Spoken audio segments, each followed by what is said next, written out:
ഹൃദയത്തെ സംബന്ധിച്ചോളം ischaemic time 4 മണിക്കൂർ മാത്രമാണ്. 4 മണിക്കൂർ മാത്രമേ ആ ഹൃദയത്തെ നമുക്ക് പ്രിസർവ് ചെയ്യാൻ പറ്റൂ. ലോകത്ത് തന്നെ ഏറ്റവും കോസ്റ്റ് എഫക്റ്റീവായിട്ട് ട്രാൻസ്പ്ലാന്റേഷൻ നടക്കുന്ന ഒരു സ്ഥലം കേരളമാണ്. ജോസഫ് എന്ന സിനിമ അത് ട്രാൻസ്പ്ലാന്റേഷന്റെ നമ്മുടെ പ്രോഗ്രസിനെ ശരിക്കും തുരങ്കം വെച്ചൊരു സംഭവം. അതിനുശേഷം അതിന്റെ സംവിധായകൻ വന്ന് പറഞ്ഞു അത് റിയാലിറ്റി അല്ലായിരുന്നു പറഞ്ഞു. പക്ഷെ അത് ചെയ്യേണ്ട ഡാമേജ് മുഴുവൻ ഇമ്പാക്ട് ഉണ്ടാക്കി. ഹാർട്ട് അറ്റാക്കിൽ നിന്ന് നമ്മൾ ആരും മുക്തരല്ല.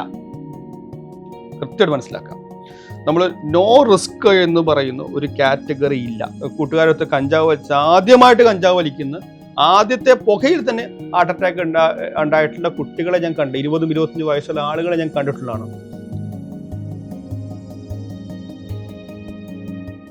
ഡോക്ടർ ജോ ജോസഫാണ് ദ ക്യൂ അഭിമുഖത്തിൽ. സർ സ്വാഗതം. വളരെ സംഭവബഹുലമായ 2 ദിവസങ്ങളായിരുന്നു. 2 ഹൃദയമാറ്റ ശസ്ത്രക്രിയകൾ, അതും വളരെ ഗുരുതരമായ കേസുകളായിരുന്നു. അതിന് തൊട്ടടുത്ത ദിവസമാണ് നമ്മൾ സംസാരിക്കുന്നത്. അപ്പോൾ അജിൻ അതുപോലെ ആവണി, അവർ രണ്ടുപേരുടെയും കേസ് ഇപ്പോൾ എവിടെ എത്തി നിൽക്കുന്നു എന്നുള്ളതും അതിൻ്റെ ഒരു സ്റ്റാറ്റസ് എന്താണെന്നുള്ളതും. ഏറ്റവും ആദ്യം ചെയ്ത് അജിൻ്റെ സർജറി ആയിരുന്നു. അജിനെ ഇന്നലെ നമ്മൾ ഉച്ചയായി കഴിഞ്ഞപ്പോഴത്തേക്ക് വെല്ലയായിട്ട് നിന്ന് മാറ്റിയിട്ടുണ്ട്. അജിൻ കുഴപ്പമില്ല, സ്റ്റേബിളായിട്ട് നിൽക്കുന്നു. അജിൻ്റേത് കുറച്ചുകൂടെ ഗൗരവമായ ഹൃദ്രോഗമായിരുന്നു. ഗൗരവം ഈ രണ്ടിനെ വെച്ച് നോക്കുമ്പോൾ സർജിക്കലി കുറച്ച് ടെക്നിക്കലി കുറച്ച് ഡിഫിക്കൽട്ട് അജിൻ്റെ ആയിരുന്നു. കാരണം അജിന് നേരത്തെ ഒരു ബൈപ്പാസ് ശസ്ത്രക്രിയ നടത്തിയതാണ്.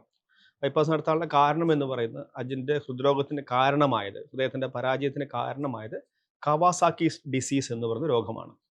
ഇത് കുട്ടികളിൽ ഹൃദ്രോഗം ഉണ്ടാക്കുന്ന, നമ്മൾ പറയുന്ന ഹാർട്ട് അറ്റാക്ക് ഉണ്ടാകുന്നത്. കുട്ടികൾ സാധാരണ ഹാർട്ട് അറ്റാക്ക് ഉണ്ടാക്കാറില്ല.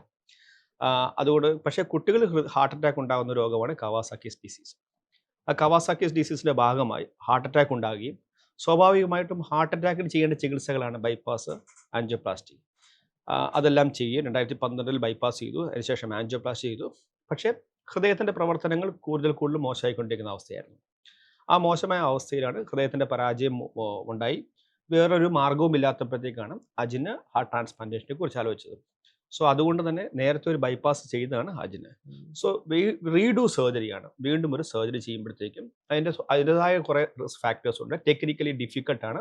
അതുകൊണ്ട് തന്നെയാണ് അജിന് സ്വാഭാവികമായിട്ട് നമ്മൾ പ്രതീക്ഷിച്ചതിനെക്കാട്ടും കുറച്ചുകൂടെ സമയം വെന്റിലേറ്ററും മറ്റും കീപ്പ് ചെയ്യേണ്ടി വന്നത്. അതിനിപ്പോൾ കംഫർട്ടബിൾ ആണ്. വെന്റിലേറ്ററിൽ പൂർണ്ണമായി മാറ്റി. ഇന്നലെ 24 മണിക്കൂർ മുമ്പ്, ഏകദേശം 24 മണിക്കൂർ മുമ്പ് വെന്റിലേറ്ററിൽ നിന്ന് മാറ്റിയിട്ടുണ്ട്. ആൾ കംഫർട്ടബിൾ ആണ് ഇപ്പോൾ. ആവണിയും അതിനുശേഷം നമ്മൾ ചെയ്തതാണ്. ആവണിയും സുഖമായിട്ടിരിക്കുന്നു. ആവണിയെ ഇന്ന് രാവിലെ വെന്റിലേറ്ററിൽ നിന്ന് മാറ്റിയിട്ടുണ്ട്. ആവണിയുടെ കാര്യത്തിലും നമ്മൾ കംഫർട്ടബിൾ ആണ്. ആസ് ഓഫ് നൗ 2 പേരും കംഫർട്ടബിൾ ആണ്. പക്ഷേ എങ്കിലും ഈ ദിവസങ്ങൾ നമുക്ക് വളരെ കെയർഫുൾ ആണ്. കാരണം ഒരു ഹൃദയമാറ്റ ശസ്ത്രക്രിയ എന്ന് പറയുമ്പോൾ ഏതൊരു ചെറിയ ശസ്ത്രക്രിയ പോലെ അല്ല. പ്രോബ്ലംസ് ഒന്നും ഉണ്ടാകരുത്. ആ ഹൃദയം അക്സെപ്റ്റ് ചെയ്യണം. പല പ്രക്രിയകൾ ഇതിനിടയ്ക്ക് നടക്കേണ്ടതുണ്ട്. ഉദാഹരണത്തിന് ചിലപ്പോൾ ഹൈപ്പർ അക്യൂട്ട് റിജക്ഷൻസ് എന്നൊക്കെ പറഞ്ഞ ഫേസസ് ഒക്കെ ഉണ്ട്. അതൊന്നും ഉണ്ടാകരുത്. മരുന്നുകൾ കൊടുക്കണം. ബ്ലീഡിങ് ഉണ്ടാകരുത്, റിജക്ഷൻ ഉണ്ടാകരുത്, ഇൻഫെക്ഷൻ ഉണ്ടാകരുത്, മറ്റ് അവയവങ്ങൾക്ക് പ്രശ്നങ്ങൾ ഉണ്ടാകരുത്. സോ ഇങ്ങനെയാണ് പോകുന്നതെങ്കിൽ സാധാരണഗതിയിൽ പ്രശ്നങ്ങളൊന്നും നമ്മൾ പ്രതീക്ഷിക്കുന്നില്ല. റെക്കോർഡുകൾ നോക്കുന്ന സമയത്ത് കഴിഞ്ഞ 10 വർഷം എടുത്തു കഴിഞ്ഞാൽ ഒരു 50ഓട് അടുത്ത്, അതല്ലെങ്കിൽ 50നോട് അടുപ്പിച്ച ഒരു കണക്കാണ് ആകെ ഹൃദയമാറ്റ ശസ്ത്രക്രിയകളുള്ളത്. പക്ഷേ അവിടെയാണ് നമ്മൾ തൊട്ടടുത്ത് 2 ദിവസങ്ങളിലായിട്ട് വളരെ മേജർ സർജറികൾ വരുന്നു എന്നുള്ളത്. അപ്പോൾ നമ്മൾ വാർത്താ മാധ്യമങ്ങളിൽ ഇതിൻ്റെ ദൃശ്യസഹിതം അവിടുന്ന് എയർലിഫ്റ്റ് ചെയ്യുന്നുണ്ട്, പിന്നീട് നിങ്ങൾ അങ്കമാലി പോകുന്നുണ്ട്. ഇതിന്റെ ദൃശ്യങ്ങൾ വളരെ സങ്കീർണത എപ്പോഴും കാണാവുന്നതാണ്. ഇതിൻ്റെയൊക്കെ അപ്പുറത്തേക്ക് ഇതെല്ലാം വളരെ കൃത്യമായ രീതിയിൽ സക്സസ്ഫുൾ ആയി ഈ ജേണി നടന്നു കിട്ടിയോ? എത്രത്തോളം സങ്കീർണത ഉണ്ടായിരുന്നു എന്നുള്ളത്. ഒരു ഹൃദയ ശസ്ത്രക്രിയ എന്ന് പറയുമ്പോൾ നമുക്കൊരു ബൈപ്പാസ് അല്ലെങ്കിൽ ഒരു ഹൃദയത്തിൻ്റെ വാൽവ് മാറ്റിവെക്കുന്ന ശസ്ത്രക്രിയ അതുപോലെ അല്ല ഈ ഒരു ഹാർട്ട് ട്രാൻസ്പ്ലാന്റേഷൻ എന്ന് പറയുന്നത്. അത് ഒരു വളരെയേറെ ടീം വർക്കിൻ്റെ ആവശ്യമുണ്ട്. സാധാരണ സർജറിക്ക് ആ സർജിക്കൽ ഡിപ്പാർട്ട്മെൻറ്റിലെ കാർഡിയോളജിയുടെ ഒരു ചെറിയ ടീമിൻ്റെ മാത്രം പ്രവർത്തനമാണ് എങ്കിൽ ഇവിടെ ഹാർട്ട് ട്രാൻസ്പ്ലാന്റേഷന് പോലുള്ള സംഭവങ്ങൾ വരുമ്പോഴത്തേക്ക് വളരെ വലിയ ടീം വേണ്ടി വരുന്നു. ആ ടീം എന്ന് പറയുമ്പോൾ ഹോസ്പിറ്റലിൽ മാത്രം ഒതുങ്ങുന്നില്ല. അത് സർക്കാർ സംവിധാനം കൂടി ഇടപെട്ടുകൊണ്ട് മാത്രമാണ് നടക്കുന്നത്. കാരണം എന്താ വെച്ചാൽ നമുക്കറിയുന്ന പോലെ മസ്തിഷ്ക മരണം സംഭവിക്കുമ്പോഴത്തേക്ക് ആ രോഗി വേറൊരു ഹോസ്പിറ്റലായിരിക്കും. അതിനുശേഷം അതിനാദ്യം നമുക്ക് ചെയ്യേണ്ടത് ബ്രെയിൻ ഡെത്ത് ഡിക്ലെയർ ചെയ്യുക എന്നുള്ളതാണ്. ബ്രെയിൻ ഡെത്ത് ഡിക്ലെയർ ചെയ്യുന്നു. അതിന് ഒരു പ്രോട്ടോക്കോൾ ഉണ്ട്.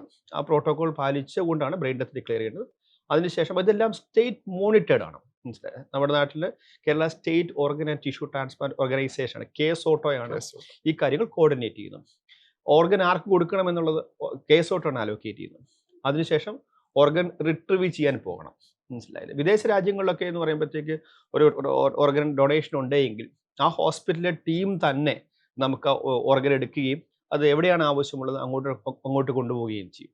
എന്നാൽ നമ്മുടെ നാട്ടിൽ അങ്ങനെയല്ല. ആ സിസ്റ്റംസ് അത്രയും ഡെവലപ്ഡ് ആകാത്തത് കൊണ്ട് തന്നെ ഏത് ഹോസ്പിറ്റലാണോ ആ ട്രാൻസ്പ്ലാന്റ് സർജറി പ്ലാൻ ചെയ്യുന്നത്, ചെയ്യാൻ ഉദ്ദേശിക്കുന്നത്, ആ ടീം അവിടെ പോയി ഓർഗൻ എടുക്കുകയും ഓർഗൻ നോക്കുക, ആദ്യം പരിശോധിക്കുക, ഓർഗൻ നല്ലതാണ് നോക്കുക, നല്ലതാണ് പറ്റുന്നതാണെങ്കിൽ സ്യൂട്ടബിൾ ആണെങ്കിൽ എടുത്തു കൊണ്ടുവരിക, അതിനുശേഷം ട്രാൻസ്പ്ലാന്റേഷൻ ചെയ്യാം.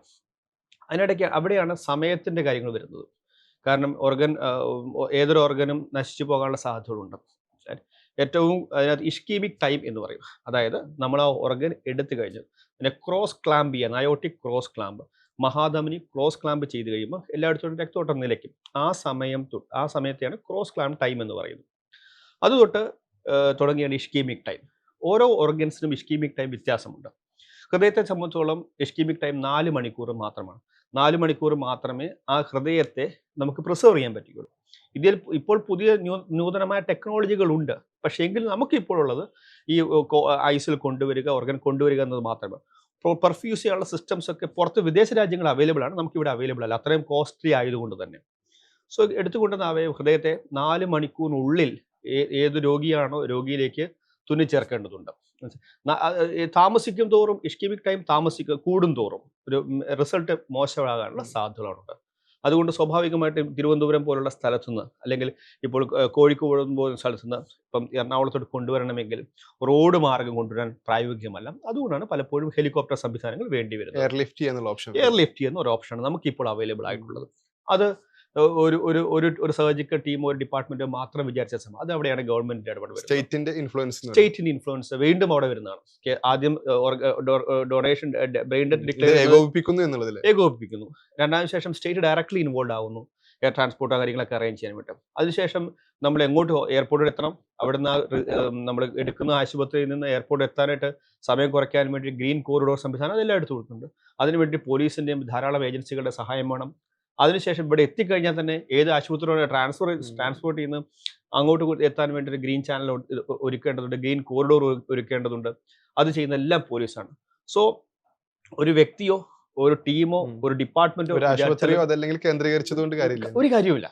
ഇതൊരു സിസ്റ്റത്തെ കോർഡിനേറ്റ് ചെയ്യാനായിട്ട് സർക്കാർ ഇതര സംവിധാനങ്ങൾ എല്ലാം വളരെ ആക്റ്റീവായിട്ട് ഉണർന്ന് പ്രവർത്തിച്ചാൽ മാത്രമേ ഈ പ്രോസസ്സ് നടക്കുകയുള്ളൂ. അതുകൊണ്ട് തന്നെ നമ്മൾ വിചാരിക്കുന്നതിനേക്കാട്ടേറെ സങ്കീർണതകളുള്ള ഒരു പ്രക്രിയ. ഇതിന്റെ ഒരു എക്സിക്യൂഷനിലേക്ക് വരുമ്പോൾ ഇപ്പോൾ നമ്മൾ ആംബുലൻസ് ഡ്രൈവറുടെ ഒരു ബൈറ്റ് കണ്ടിട്ടുണ്ടായിരുന്നു. ഹയാത്തിൽ നിന്ന് ലിസിയിലേക്ക് എത്തിയപ്പോഴേക്കും 4 മിനിറ്റ് സമയം എടുത്തിട്ടുണ്ട്. നമ്മുടെ എറണാകുളത്ത് ജീവിക്കുന്ന ആളെ സംബന്ധിച്ച് അത് ഇമാജിൻ ചെയ്യാൻ പോലും പറ്റാത്ത ഒരു സമയമാണെന്നുള്ളത്. അപ്പോൾ നമ്മൾ കിംസിൽ നിന്നുള്ള ആ ഒരു ട്രാവൽ ഡിസൈൻ നോക്കുന്ന സമയത്ത് എല്ലാ സംവിധാനങ്ങളും പൂർണ്ണമായി സഹകരിക്കുന്നതുകൊണ്ടാണല്ലോ ഇത് വളരെ കൃത്യമായി റിസൾട്ടിലേക്ക് എത്തുന്നത്. അപ്പൊ ഈ ഏകോപനം നടന്ന് എത്രത്തോളം ഭംഗിയായിട്ടായിരുന്നു? ഞാൻ ധാരാളം ഓർഗൻ റിട്രീവലിൽ പോയിട്ടുള്ള ഒരാളാണ്. ഈ പ്രാവശ്യത്തെ വളരെ മികച്ച കോർഡിനേഷൻ ഞാൻ പറയും. മനസ്സിലായി? കാരണം അവിടെ ചെല്ലുമ്പോൾ തൊട്ട് എല്ലാവരുടെയും കൂടിയിട്ടുള്ള ഒരു വാട്സാപ്പ് ഗ്രൂപ്പ് ഉണ്ടായിരുന്നു. അത് സർക്കാരിൻ്റെ ഏറ്റവും സീനിയർ ആയിട്ടുള്ള IAS IPS ഓഫീസർമാർ, അത് നേതൃത്വം നൽകിയത് ശ്രീജിത്ത് സാർ ആയിരുന്നു. ADGP ശ്രീജിത്ത് സാർ ആയിരുന്നു.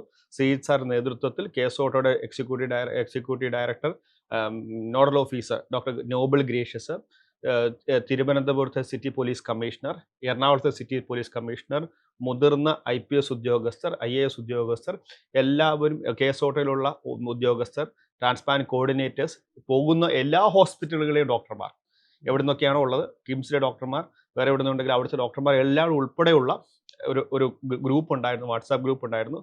ഓരോ കാര്യങ്ങളും അപ്പോൾ മനസ്സിലായി ആ ഗ്രൂപ്പിൽ നമുക്ക് അറേഞ്ച് ചെയ്യാൻ പറ്റുമായിരുന്നു. ഞങ്ങൾ നിങ്ങൾക്ക് എപ്പോൾ ഇറങ്ങാൻ പറ്റും, തിയേറ്ററിൽ നിന്നുള്ള വിവരങ്ങൾ നമുക്ക് കൊടുക്കാൻ പറ്റുന്നുണ്ടായിരുന്നു. ഇന്ന സമയത്ത് ഇത്രയായി ഞങ്ങളുടെ കാര്യങ്ങൾ, അവർ ലിവർ ടീം ഇത്രയായി, പാൻക്രിയാസ് എടുക്കുന്നില്ല. അതിനെ ഇവിടുന്ന് എയർലിഫ്റ്റ് സ്റ്റാർട്ട് ചെയ്യുമ്പോഴാണ് ഇവിടെ സർജറി തുടങ്ങുന്നത്. ആ പ്രൊസീജിയർ എങ്ങനെയായിരുന്നു? അങ്ങനെ അതുകൊണ്ട് തന്നെ ഒരു പോലീസിന്റെ ഒരു മികച്ചൊരു കോർഡിനേഷൻ ആയിരുന്നു നമുക്കുണ്ടായിരുന്നത്. ചോപ്പർ എവിടെ എത്തി, ചോപ്പർ ശരിക്കും പറഞ്ഞാൽ ഹെലികോപ്റ്റർ ആദ്യം ബാംഗ്ലൂരിൽ നിന്ന് ചാലക്കുടി എത്തിയതിന് ശേഷം ഇവിടെ എത്തി. സോ എല്ലാം നമുക്കൊരു റിയൽ ടൈമിൽ നമുക്ക് വിവരങ്ങൾ കിട്ടുന്നുണ്ടായിരുന്നു. അത്ര മികച്ച കോർഡിനേഷൻ ആയിരുന്നു ഈ പ്രാവശ്യം ഉണ്ടായിരുന്നത്. എന്തുകൊണ്ടാണ് നേരത്തെ സർജറി ഇവിടുന്ന് തുടങ്ങിയത്? കാരണം അവിടെ പോയി ഞാൻ പറഞ്ഞത് ഇസ്കീമിക് ടൈം കുറയ്ക്കുക എന്നുള്ളതാണ് ഏറ്റവും പ്രധാനപ്പെട്ടത്. രണ്ടാമത്തെ സർജറി ആയതുകൊണ്ട് തന്നെ സ്വാഭാവികമായിട്ടും കുറച്ച് ടെക്നിക്കൽ ചാലഞ്ചസ് നമ്മൾ പ്രതീക്ഷിക്കുകയും ചെയ്തിട്ടുണ്ടായിരുന്നു. അതുകൊണ്ട് ഓർഗൻ റിട്രീവ് ചെയ്യുകയും ഞങ്ങൾ ഹെലികോപ്റ്ററിൽ അവിടെ നിന്ന് കയറിയതിന് ശേഷം ബൈ ദ ടൈം ഇവിടെ ഓപ്പറേഷൻ തുടങ്ങുകയും സോ ദാറ്റ് നമുക്ക് ട്രാൻസ്പ്ലാന്റേഷൻ ഇസ്കീമിക് ടൈം കുറയ്ക്കുക എന്നുള്ള ഉദ്ദേശത്തോടെ തന്നെയാണ് ചെയ്യുന്നത്. ഇത് നമ്മൾ യാത്ര കൊടുക്കുന്ന സമയത്ത് ഒരു ബോക്സിലാക്കിയിട്ട് ഇത് കൊണ്ടുപോകുന്ന വിഷ്വൽ വളരെ പ്രധാനപ്പെട്ട ഒരു കാഴ്ച കൂടെയാണല്ലോ. അപ്പൊ ഈ ബോക്സ് ഒന്ന് വിശദീകരിക്കാവും, ഇതിന്റെ സംവിധാനങ്ങൾ എങ്ങനെയാണ്? ആ ബോക്സ് ഒരു ഐസും നിറച്ചുള്ള ഒരു ഐസും ഒരു പ്രിസർവേറ്റീവ് സൊല്യൂഷൻ, ക്രസ്റ്റോഡിയൽ എന്ന് പറയുന്ന ഒരു പ്രിസർവേറ്റീവ് സൊല്യൂഷനാണ്. ഈ ഹൃദയം ആ ഒരു കൂടിനകത്ത് കസ്റ്റോഡിയൽ സൊല്യൂഷനിൽ കീപ്പ് ചെയ്യുന്നു. ആ കസ്റ്റോഡിയൽ സൊല്യൂഷൻ ഇട്ട ആ ബോക്സ് അത് പിന്നീട് ഒരു ഐസ് നിറച്ച ഒരു പെട്ടിക്കകത്ത് കൊണ്ടുവരുന്നു. അങ്ങനെയാണ് നമുക്ക് ഇവിടെ പ്രിസർവ് ചെയ്യാൻ പറ്റുകയുള്ളൂ. വിദേശ രാജ്യങ്ങളിലൊക്കെ ആണെങ്കിൽ തന്നെ ഓട്ടോ പെർഫ്യൂസ് ചെയ്യാനായിട്ട് ഒരു ഉപകരണമുണ്ട്, മനസ്സിലായില്ലേ? പക്ഷേ നമുക്ക് അത് അഫോർഡബിൾ അല്ല. അതുകൊണ്ട് തന്നെ ഈ മാർഗത്തിൽ കൂടെ മാത്രമേ നമുക്ക് കൊണ്ടുവരത്തുള്ളൂ. ഓട്ടോ പെർഫ്യൂസ് എന്ന് പറയുമ്പോൾ ഹൃദയം സ്വാഭാവികമായിട്ടും സർക്കുലേഷൻ നടക്കുന്ന രീതിയിലൊരു സിസ്റ്റം അതിനകത്ത് ക്രിയേറ്റ് ചെയ്യാൻ പറ്റും. അങ്ങനെയാകുമ്പോൾ ഹൃദയം നിലച്ചു പോകുന്നില്ല. ഈ ബോക്സ് കൈ പിടിച്ചിട്ട് നമ്മള് വാഹനത്തിലേക്ക് കയറുന്നു, ഇറങ്ങുന്നു, പിന്നെ ഈ ബൈ റോഡ് യാത്ര ചെയ്യുന്നു. അപ്പൊ ഈ കുലുക്കം സംഭവിക്കുന്നതോ അതല്ലെങ്കിൽ അത്തരം കാര്യങ്ങളൊക്കെ ഇതിനെ ബാധിക്കുന്നു? ഒരിക്കലുമില്ല. അങ്ങനത്തെ ഉള്ള കാര്യങ്ങൾക്കൊന്നും ഇതിന്റെ പ്രശ്നം ഉണ്ടാവില്ല. ഹൃദയം സ്പന്ദിക്കുന്നില്ലല്ലോ. സ്പന്ദിക്കുന്ന ഹൃദയമല്ല അവിടെ അതിനകത്തുള്ളത് എന്നുള്ളതുകൊണ്ട് അത്തരം പ്രശ്നങ്ങളൊന്നും വരുന്നില്ല എന്നുള്ളത്. ഈ സംഭവത്തിന് ശേഷം അന്ന് അർദ്ധരാത്രി ഒരു ഫേസ്ബുക്ക് പോസ്റ്റ് ഇട്ട സമയത്ത് അതിന് ഏറെ ആളുകൾ അതിൽ അഭിനന്ദിച്ചപ്പോഴും അതിലുള്ളൊരു വരി ഞാൻ കോട്ട് ചെയ്യുകയാണെങ്കിൽ, എൻ്റെ സർക്കാരിൻ്റെ സംവിധാനങ്ങളെയും അതുപോലെ എൻ്റെ സിസ്റ്റത്തിൻ്റെ ക്വാളിറ്റിയെയും ഞാൻ അഭിമാനിക്കുന്ന ഒരു നിമിഷം കൂടിയാണെന്നുള്ളതാണ്. തീർച്ചയായിട്ടും ഞാൻ പറഞ്ഞല്ലോ അത്.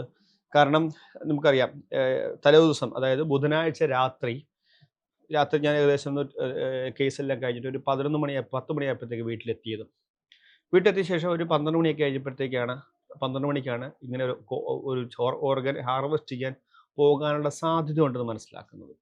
അന്നേരം തന്നെ സർക്കാർ തലത്തിൽ ഇടപെടൽ തുടങ്ങി, മനസ്സിലായില്ലേ? രാത്രി പോയി കഴിഞ്ഞാൽ എങ്ങനെ കൊണ്ടുവരും?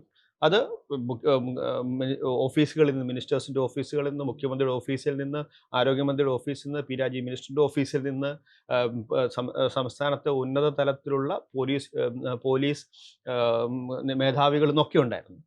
കേസ് ഓട്ടോ ഈ പ്രാവശ്യം ഇങ്ങനത്തെ ട്രാവലും മറ്റു കാര്യങ്ങളും കോർഡിനേറ്റ് ചെയ്യാനും വേണ്ടിയിട്ട്, പോലീസ് സംവിധാനത്തിൽ കോർഡിനേറ്റ് ചെയ്യാനായിട്ട് സർക്കാരിൻ്റെ ഗവൺമെൻറ് ഓർഡർ ഉണ്ട്. ADGP ശ്രീജിത്ത് സാറിനെ അത് ചുമതലപ്പെടുത്തിയിട്ടുണ്ട്.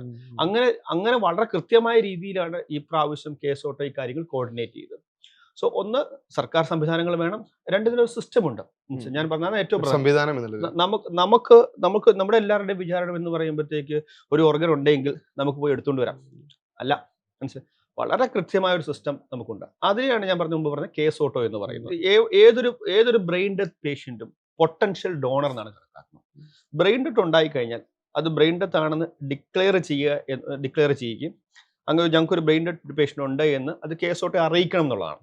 പക്ഷെ പലപ്പോഴും അത് ചെയ്യാറില്ല. കാരണം അതിൻ്റെ നൂലാമാലകളിലേക്ക് പോകണ്ട എന്ന് വിചാരിച്ചുകൊണ്ട്, മനസ്സിലായില്ല? നമുക്കറിയാം ഏകദേശം 2000-ഓളം 2000-3000 ആളുകൾ ഓരോ വർഷവും കേരളത്തിൽ റോഡ് അപകടത്തിൽ മരിക്കുന്നു. എൻ്റെ കണക്ക് ചെയ്യാണെന്ന് തോന്നുന്നു, 2000-ന് തോന്നുന്നു, 2000-3000 ഇടയ്ക്കും. പക്ഷെ നമുക്ക് ഡൊണേഷൻസ് അത്രയില്ല. സ്വാഭാവികമായിട്ടും ബ്രെയിൻ ഡെത്തുള്ള പേഷ്യൻസിനകത്ത് പ്രായം കുറഞ്ഞവർക്കൊക്കെ ഒരു പൊട്ടൻഷ്യൽ ഡോണറാണ്. ബ്രെയിൻ ഡെത്ത് ഉണ്ടായിട്ടുണ്ടെങ്കിൽ ആരാണോ ട്രീറ്റ് ചെയ്തത്, ന്യൂറോളജിസ്റ്റ് ആണെങ്കിൽ ന്യൂറോ സർജൻസ് ആണ് സാധാരണ ട്രീറ്റ് ചെയ്തത്, അവർ ബ്രെയിൻ ഡെത്ത് ഡിക്ലെയർ ചെയ്യേണ്ടതാണ്, അല്ലെങ്കിൽ ബ്രെയിൻ ഡെത്ത് ആണെന്ന് കൺഫേം ചെയ്യേണ്ടതാണ്. പലപ്പോഴും പല നൂലാമാലകൾ മൂലം, നിയമപ്രശ്നങ്ങൾ മൂലം, തങ്ങൾക്ക് നിയമപ്രശ്നങ്ങൾ അഭിമുഖീകരിക്കേണ്ടി വരുമോ എന്ന സംശയം മൂലം പലപ്പോഴും ഇത് ചെയ്യാറില്ല, ഇൻഫോം ചെയ്യപ്പെടുന്നില്ല. ഇല്ല. അങ്ങനെ ബ്രെയിൻ ഡെത്ത് ഉണ്ടെങ്കിൽ അത് കേസ് ഓട്ടോയാണ് അറിയിക്കേണ്ടത്.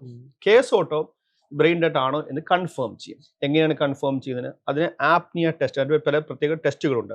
ആ ആപ്നിയ ടെസ്റ്റ് പറയുന്ന ടെസ്റ്റുകൾ ചെയ്യണം. ആപ്നിയ ടെസ്റ്റ് ഒരു പ്രാവശ്യം ചെയ്താൽ മതിയോ? പോരാ, 2 പ്രാവശ്യം ചെയ്യണം. എത്ര മണിക്കൂർ ഇടവിട്ട്? 6 മണിക്കൂർ ഇടവിട്ട്. ആരൊക്കെ വേണം അതിനകത്ത്? അടുത്ത ട്രീറ്റ് ചെയ്യുന്ന ഹോസ്പിറ്റൽ ഡോക്ടർ വേണം, പുറത്തുനിന്നൊരു ഡോക്ടർ വേണം, അതുപോലെ തന്നെ ഗവൺമെന്റ് അപ്പോയിന്റ് ചെയ്ത ഡോക്ടർ ഉണ്ടാവും. മനസ്സിലായില്ല? സാങ്കേതികത്വം ഉണ്ട്. ഗവൺമെന്റ് എന്തുകൊണ്ടാണ് ഇതിങ്ങനെ ചെയ്യുന്നത് എന്ന് പറയുമ്പോഴത്തേക്ക് ഗവൺമെന്റ് നേരിട്ട് നിരീക്ഷണത്തിലായതുകൊണ്ടാണ്, മനസ്സിലായില്ലേ? അതിനുശേഷം കേസ് ഓട്ടോ ആപ്നിയ ടെസ്റ്റിനകത്ത് ബ്രെയിൻ ഡെഡ് ആണ് എന്ന് തെളിയിക്കുകയാണെങ്കിൽ പിന്നീടാണ് ഡൊണേഷൻസിന്റെ പ്രോസസ്സ് സ്റ്റാർട്ട് ചെയ്യുന്നത്. ഏതൊക്കെ അവയവങ്ങൾ എടുക്കാം, അവയവങ്ങൾ എടുക്കുന്നത് സാധാരണ നമുക്ക് സോളിഡ് ഓർഗൻസ് എടുക്കാൻ പറ്റുന്ന അവയവങ്ങൾ എന്ന് പറയുമ്പോൾ ഹാർട്ട് എടുക്കാൻ പറ്റും, kidney, 2 kidney, liver, pancreas, intestine, കൈകൾ. ഇതാണ് നമുക്ക് സോളിഡ് ഓർഗൻസ് അവൈലബിൾ ആയിട്ട് നമുക്ക് ചെയ്യാൻ പറ്റുന്നത്. കോർണിയ എന്നൊക്കെ പറയുന്നത് പോലെ എല്ലാവർക്കും എടുക്കാൻ പറ്റുന്നത് സോളിഡ് ഓർഗൻ അല്ലാത്തതുകൊണ്ട് ഞാൻ പറഞ്ഞത്. സോ അതിനുശേഷം ഏത് സോൺ, കേരളത്തെ 3 സോണുകളായി തിരിച്ചിട്ടുണ്ട്. മനസ്സിലായി? ഏത് സോണുകൾ? നോർത്ത് സോണ്, സെൻട്രൽ യാത്രാ സൗകര്യം പരിഗണിച്ചിട്ടാണ് അല്ല, യാത്രാ സോൺ പരിഗണിച്ചിട്ടേ അല്ല. കാരണം അത് ഞാൻ പറഞ്ഞുതരാം. സൗത്ത് സോൺ എന്നിവയെ തിരിച്ചിട്ടുണ്ട്. ഉദാഹരണത്തിന് തിരുവനന്തപുരം സൗത്ത് സോണിൽ പെടുന്ന സ്ഥലത്താണ്. സൗത്ത് സോണിലാണ് എങ്കിൽ അവിടെ സൗത്ത് സോണിലെ രോഗികൾക്കാണ് പ്രയോറിറ്റി. മനസ്സിലായില്ലേ? ഉദാഹരണത്തിന് ഈ പ്രാവശ്യത്തെ കേസിൽ ഞങ്ങൾക്ക് ഹൃദയം മാത്രമേ അവിടെ രോഗി ഇല്ലാത്തത് കൊണ്ട് മാത്രമാണ് അത് സെൻട്രൽ സോണിട്ട് പോകുന്നത്. ബാക്കി ലിവറും കിഡ്നിയും അതുപോലെ തന്നെ എല്ലാം പോയത് സൗത്ത് സോണിൽ തന്നെ രോഗികൾക്കാണ്. അതുപോലെ തന്നെ വേറൊരു കാര്യമുണ്ട്. കിഡ്നി 2 കിഡ്നി ഉണ്ടെങ്കിൽ 1 കിഡ്നി സാധാരണഗതിയിൽ ഗവൺമെന്റ് ഹോസ്പിറ്റലിലോട്ട് പോകണം. മനസ്സിലായില്ലേ? സൗത്ത് സോണിൽ രോഗി ഇല്ല എങ്കിൽ മാത്രം അങ്ങനെ സാധാരണ ഉണ്ടാകുന്നത് നമുക്ക് അറിയാവുന്ന പോലെ കിഡ്നിക്കും ലിവറിനും കൂടുതൽ വെയിറ്റിംഗ് ലിസ്റ്റ് ഉള്ളതുകൊണ്ട് ആ സ്ഥലത്തെ ഹോസ്പിറ്റലായിരിക്കും. ഹാർട്ട് അത്രയും ഇത് സൗത്ത് സോൺ ഇല്ലാത്തതുകൊണ്ട് അല്ലെങ്കിൽ സെൻട്രൽ സോണിൽ ഇല്ലാത്തതുകൊണ്ട് വേറെ സോണിലോട്ട് പോകുന്നത്. മനസ്സിലായി? ആ സോണിൽ ഹാർട്ട് ട്രാൻസ്പ്ലാന്റിന് പറ്റുന്ന രോഗികളില്ലെങ്കിൽ മാത്രമേ അടുത്ത സ്ഥലത്തോട്ട് പോവുകയുള്ളൂ. എക്സെപ്ഷൻസ് ഉണ്ട്. ഉദാഹരണത്തിന് രോഗി വളരെ സിക്കാണെന്ന് വിചാരിക്കാം. കേരളത്തിൽ എവിടെയുമുള്ള രോഗി വളരെ സിക്കാണ്, ആശുപത്രിയിൽ മരുന്നുകളുടെ സഹായത്താൽ ജീവൻ രക്ഷാ ഉപകരണങ്ങളുടെ സഹായത്തിലാണ് എങ്കിൽ അവർക്ക് സ്പെഷ്യൽ പ്രയോറിറ്റി ഉണ്ടാവും. അതിനു മുമ്പ് നമുക്ക് ഈ രോഗിയുടെ ഗ്രൂപ്പ് മാച്ചിങ് ഒക്കെ നടക്കണം. ഒരേ ഗ്രൂപ്പിൽപ്പെട്ട രോഗികളൊക്കെ ആണെങ്കിലാണ് കൊടുക്കത്തുള്ളൂ. അതിനാണ് അങ്ങനെയാണ് അലോക്കേഷൻ തുടങ്ങുന്നത്. അതിനുശേഷം ഡോണർ ഹോസ്പിറ്റൽസിന് ഈ നിങ്ങൾക്ക് ഈ അവയവം എടുക്കാൻ നിങ്ങൾക്ക് താല്പര്യമുണ്ടോ? അതായത് അത് ഈ കേസോട്ടോയിലുള്ള ലിസ്റ്റ് പ്രകാരമാണോ നോക്കുക? അതെ, കേസോട്ടോയാണ് ഒരു ഗ്രൂപ്പ് ഉണ്ട്. ആ ഗ്രൂപ്പിൽ അയച്ചു കൊടുക്കും. ഇങ്ങനെ ഇതാണ് ഇത് രോഗിയുടെ സ്റ്റാറ്റസ്, ഇതുമായി മാച്ച് ചെയ്യുന്ന ഒരു ഓപ്പോസിറ്റ് പേഷ്യന്റ് ഉണ്ടോ എന്നുള്ളത്. പേഷ്യന്റ് ഉണ്ടോ, നിങ്ങൾക്കുണ്ടോ ഈ രോഗികൾ. അതിനുശേഷം എടുക്കുമ്പോഴത്തേക്ക് ചില പാരാമീറ്റേഴ്സ് നോക്കുമ്പോഴത്തേക്ക് എപ്പം എക്കോ നോക്കേണ്ടത്. നമ്മൾ ഹൃദയ സംബന്ധമായി ഞങ്ങൾ നോക്കുമ്പോഴത്തേക്ക് എക്കോ മോശമാണെങ്കിൽ, ഹൃദയത്തിന്റെ പ്രവർത്തനം മോശമാണെങ്കിൽ, വാൽവുകൾക്ക് എന്തെങ്കിലും പ്രശ്നം ഉണ്ടെങ്കിൽ നമ്മൾ ഓർഗൻ എടുക്കില്ല. അതേസമയം ലിവറിന്റെ അബ്നോർമാലിറ്റീസ് ഉണ്ടെങ്കിൽ എടുക്കാൻ പറ്റില്ല. മനസ്സിലായി? അങ്ങനെ അതിനെല്ലാം കോർഡിനേറ്റ് ചെയ്യുന്നത് കേസോട്ടോയാണ്. അത് ഈ സ്റ്റേറ്റിന്റെ നേതൃത്വത്തിലാണ് എല്ലാ സംവിധാനം കേരള സംവിധാനത്തിൽ നടത്തുന്നതും. സോ ഇതിൻ്റെ അകത്ത് ഒരു നോഡൽ ഏജൻസി എന്ന് പറയുന്നത് ഏറ്റവും പ്രധാനപ്പെട്ട റോൾ വഹിക്കുന്നത് കേസോട്ടോയാണ്. രോഗിയുടെ കേസിലേക്ക് വന്നാൽ ആ ആളുടെ ഹൃദയം ഇനി ഒരു റീപ്ലേസ് ചെയ്തേ മതിയാകൂ എന്ന് ഡിസിഷൻ എടുക്കുന്ന ഒരു സമയം എപ്പോഴാണ്? വളരെ നല്ല ചോദ്യമാണ്. മനസ്സിലാക്കുക, നമ്മുടെ ഏത് അവസ്ഥയിലാണ് ഹൃദയത്തിന്റെ ട്രാൻസ്പ്ലാന്റേഷൻ, ഹാർട്ട് ട്രാൻസ്പ്ലാന്റേഷൻ നടക്കുന്നത്? ഇത് ഹൃദയത്തിന്റെ ഏറ്റവും പ്രധാനപ്പെട്ട ജോലി എന്ന് പറയുന്നത് ഹൃദയത്തിന്റെ രക്തം പമ്പ് ചെയ്യുക എന്നുള്ളതാണ്. പമ്പിങ് ഫംഗ്ഷനാണ്. ബാക്കി എല്ലാ സിസ്റ്റംസും ഉള്ളത്, ഹൃദയത്തിന് വാൽവുകളുള്ളതും ഹൃദയത്തിന് ഇലക്ട്രിക്കൽ സിസ്റ്റം ഉള്ളതും ഒക്കെ ഈ രോഗി ഈ ഫംഗ്ഷനെ സഹായിക്കാൻ വേണ്ടിയിട്ടാണ്. ഹൃദയത്തിന്റെ പമ്പിങ് പ്രവർത്തനം മോശമാകുന്ന അവസ്ഥയിലാണ് ഹാർട്ട് ട്രാൻസ്പ്ലാന്റിനെ കുറിച്ച് ആലോചിക്കുന്നത്. ഹൃദയത്തിന്റെ പമ്പിങ് പ്രവർത്തനം മോശമാകുന്നത് നമ്മൾ മൈൽഡ്, മോഡറേറ്റ്, സിവിയർ എന്ന രീതിയിൽ. ഇത് വളരെ സിവിയർ ആയിട്ട് ഹൃദയത്തിന്റെ പമ്പിങ് പ്രവർത്തനം മോശമാകണം. സിവിയർ ആയിട്ട് പമ്പിങ് പ്രവർത്തനം മോശമായ ധാരാളം ആൾക്കാരുണ്ട്. പക്ഷെ എല്ലാവരും ട്രാൻസ്പ്ലാന്റ് ചെയ്യില്ല. അതോടൊപ്പം തന്നെ അവർക്ക് ദൈനംദിന ജീവിതത്തിലെ കാര്യങ്ങൾ ചെയ്യാൻ, ഹൃദയത്തിന്റെ പമ്പിങ് പ്രവർത്തനം തീരെ മോശമായി ദൈനംദിന ജീവിതത്തിലെ കാര്യങ്ങൾ ചെയ്യാൻ വളരെയേറെ ബുദ്ധിമുട്ടുണ്ടാകുന്നു. ഉദാഹരണത്തിന് നടക്കാൻ പറ്റുന്നില്ല, നടക്കുമ്പോൾ ശക്തമായ കിതപ്പ്, രാത്രി ഉറങ്ങാൻ പറ്റുന്നില്ല, ഉറങ്ങി കഴിയുമ്പോൾ നിര കിടക്കുമ്പോഴത്തേക്ക് ശക്തമായ ശ്വാസം മുട്ടൽ, അല്ലെങ്കിൽ പല പ്രാവശ്യം ഹൃദയത്തിന്റെ പ്രവർത്തനങ്ങൾ മോശമായതുകൊണ്ട് ഹൃദയപരാജയം മൂലം ആശുപത്രി വാസം അനുഭവിച്ചവർക്കും, വർഷത്തിൽ കണക്കുകൾ പറയുകയാണെങ്കിൽ 1-2 ഹാർട്ട് ഫെയിലിയർ ഹോസ്പിറ്റലൈസേഷൻസ് ഉണ്ടായവർക്കും, അതോടൊപ്പം തന്നെ നിങ്ങളുടെ മരണനിരക്ക്, ഈ രോഗം വെച്ചുകൊണ്ട് നിങ്ങൾ മരിക്കാനുള്ള സാധ്യത, ഒരു വർഷത്തിൽ മരിക്കാനുള്ള സാധ്യത 50% കൂടുകയാണെങ്കിൽ മാത്രമേ ഹാർട്ട് ട്രാൻസ്പ്ലാന്റേഷനെ കുറിച്ച് ആലോചിക്കൂ. മനസ്സിലായില്ലേ? ഞാൻ എൻ്റെ രോഗികളോട് പറഞ്ഞു കൊടുക്കുന്ന ഒരു കാര്യം എന്ന് പറയുമ്പോഴത്തേക്ക്, ഹാർട്ട് ട്രാൻസ്പ്ലാന്റേഷൻ എന്ന് പറയുന്നത് നിങ്ങൾ ഒരു വലിയ ഒഴുക്കിൽപ്പെട്ട് പോവുകയാണ്. ഒഴുക്കിൽപ്പെട്ട് പോകുമ്പോൾ നിങ്ങൾ ഏറ്റവും മികച്ച സംവിധാനമായിട്ടുള്ള ഫയർഫോഴ്സ് വന്നാൽ മാത്രമേ ഞാൻ കയറൂ എന്ന് പറയുന്നതിന്റെ അർത്ഥമില്ല. മനസ്സിലായില്ലേ? മറിച്ച് നിങ്ങൾക്ക് കിട്ടുന്ന ഏതൊരു പിടിവള്ളിയിൽ നിങ്ങൾ പിടിക്കണം. നിങ്ങൾക്ക് കിട്ടുന്ന അവസാനത്തെ പിടിവള്ളിയാണ് ഈ ട്രാൻസ്പ്ലാന്റേഷൻ എന്ന് പറയുന്നത്. ആ രീതിയിൽ അത്ര ഗൗരവമായ രോഗങ്ങൾ ഉള്ളവർക്ക് മാത്രമാണ് ഹാർട്ട് ട്രാൻസ്പ്ലാന്റേഷൻ സജസ്റ്റ് ചെയ്തത്. ഒന്നുകൂടെ പറയുന്നു, ഹൃദയത്തിന്റെ പമ്പിംഗ് പ്രവർത്തനം തീരെ മോശമായവർ, അവർക്ക് ദൈനംദിന ജീവിതത്തിലെ കാര്യങ്ങൾ ചെയ്യാൻ പോലും പറ്റാത്ത ആളുകൾ, ഹൃദയത്തിൻ്റെ പ്രവർത്തനങ്ങൾ മോശമായതുകൊണ്ട് പല പ്രാവശ്യം ഹോസ്പിറ്റലൈസേഷൻസ് ഉണ്ടായവർക്ക് അവരുടെ മരണസാധ്യത 1 വർഷത്തിനുള്ളിൽ മരണസാധ്യത ഏകദേശം 50% ഉള്ളവർക്ക്. പിന്നെ ഉള്ളത് നമ്മൾ നോക്കുമ്പോഴത്തേക്ക് രോഗിയെ വെയിറ്റ് ചെയ്തിരിക്കുമ്പോഴത്തേക്ക് മറ്റ് അവയവങ്ങളെ ബാധിക്കാൻ തുടങ്ങുന്നു. ഉദാഹരണത്തിന് കിഡ്നിയുടെ പ്രവർത്തനം മോശമാകാൻ തുടങ്ങുന്നു. ലങ്സിലോട്ടുള്ള രക്തസമ്മയുടെ പ്രഷർ കൂടുന്നു. പൾമണറി ഹൈപ്പർ ടെൻഷൻ കൂടുന്നു. അതിനുശേഷം കാർഡിയക് അക്യക്സിയ ആള് ഗൗരവമായ രോഗാവസ്ഥയായിട്ട് പോയിക്കൊണ്ടിരിക്കുന്നു. ഇങ്ങനെ പല ഫാക്ടേഴ്സ് നോക്കിയിട്ടാണ് ട്രാൻസ്പ്ലാന്റേഷൻ വേണോ വേണ്ടോ നിശ്ചയിക്കുന്നത്. അത് ഹൃദയത്തിന് പമ്പിംഗ് പ്രവർത്തനം മോശമായി എന്ന ഒറ്റ ഫാക്ടർ മാത്രമല്ല ട്രാൻസ്പ്ലാന്റേഷന് ഡിസൈഡ് ചെയ്യുന്നത്. ഇത് മാറ്റാൻ തീരുമാനിച്ച് ഈ കേസ് ഓട്ടോയിൽ രജിസ്റ്റർ ചെയ്ത ഒരു പേഷ്യന്റിന് ഈ അനുയോജ്യമായ ഒരു ഹേർട്ട് അതല്ലെങ്കിൽ ഒരു സംവിധാനം ഉണ്ട് എന്നുള്ളത് ഈ സ്റ്റേറ്റ് വഴിയാണല്ലോ ഇത് അറിയാം. അല്ലാതെ ഒരാൾക്ക് ഇൻഡിവിജ്വലി ഇതിൽ ഡിസിഷൻ എടുക്കാൻ ഒരു സംവിധാനം ഇല്ലല്ലോ. ഒരു സംവിധാനവും ഇല്ല. നമ്മുടെ വാട്സാപ്പിൽ പലപ്പോഴും കിട്ടാറില്ലേ, രോഗി മരിച്ചു, ഹാർട്ടുണ്ട്, കിഡ്നി ഉണ്ട്, ഫേക്ക് ആയിട്ടുള്ള കാര്യങ്ങൾ മാത്രമാണ്. ഇതെല്ലാം കോർഡിനേറ്റ്. അങ്ങനെ എനിക്കോ നിങ്ങൾക്കോ അല്ല വിവരം കിട്ടുന്നത്. അത് കേസ് ഓട്ടോ ആ ട്രാൻസ്പ്ലാന്റേഷൻ രജിസ്റ്റർ ചെയ്ത ആളുകളുടെയും ഹോസ്പിറ്റലുകളുടെയും സംവിധാനത്തെ മാത്രം അറിയിക്കുന്നതാണ്. അതായത് ഇപ്പൊ എന്റെ ഒരു ഹാർട്ട് അല്ലെങ്കിൽ എന്റെ ലിവർ ആർക്ക് നൽകണം എന്നുള്ളതിൽ ഇൻഡിവിജ്വലി എനിക്കോ അല്ലെങ്കിൽ ഫാമിലിക്കോ ഡിസിഷനും ഇല്ലല്ലോ. ഒരു ഡിസിഷനും ഇല്ല. അത് കേസ് ഓട്ടോ ആർക്കാണോ ആ ഗ്രൂപ്പ് മാച്ചിങ് ആയിട്ടുള്ള രോഗിയുള്ള ആശുപത്രി അറിയിക്കുന്നു.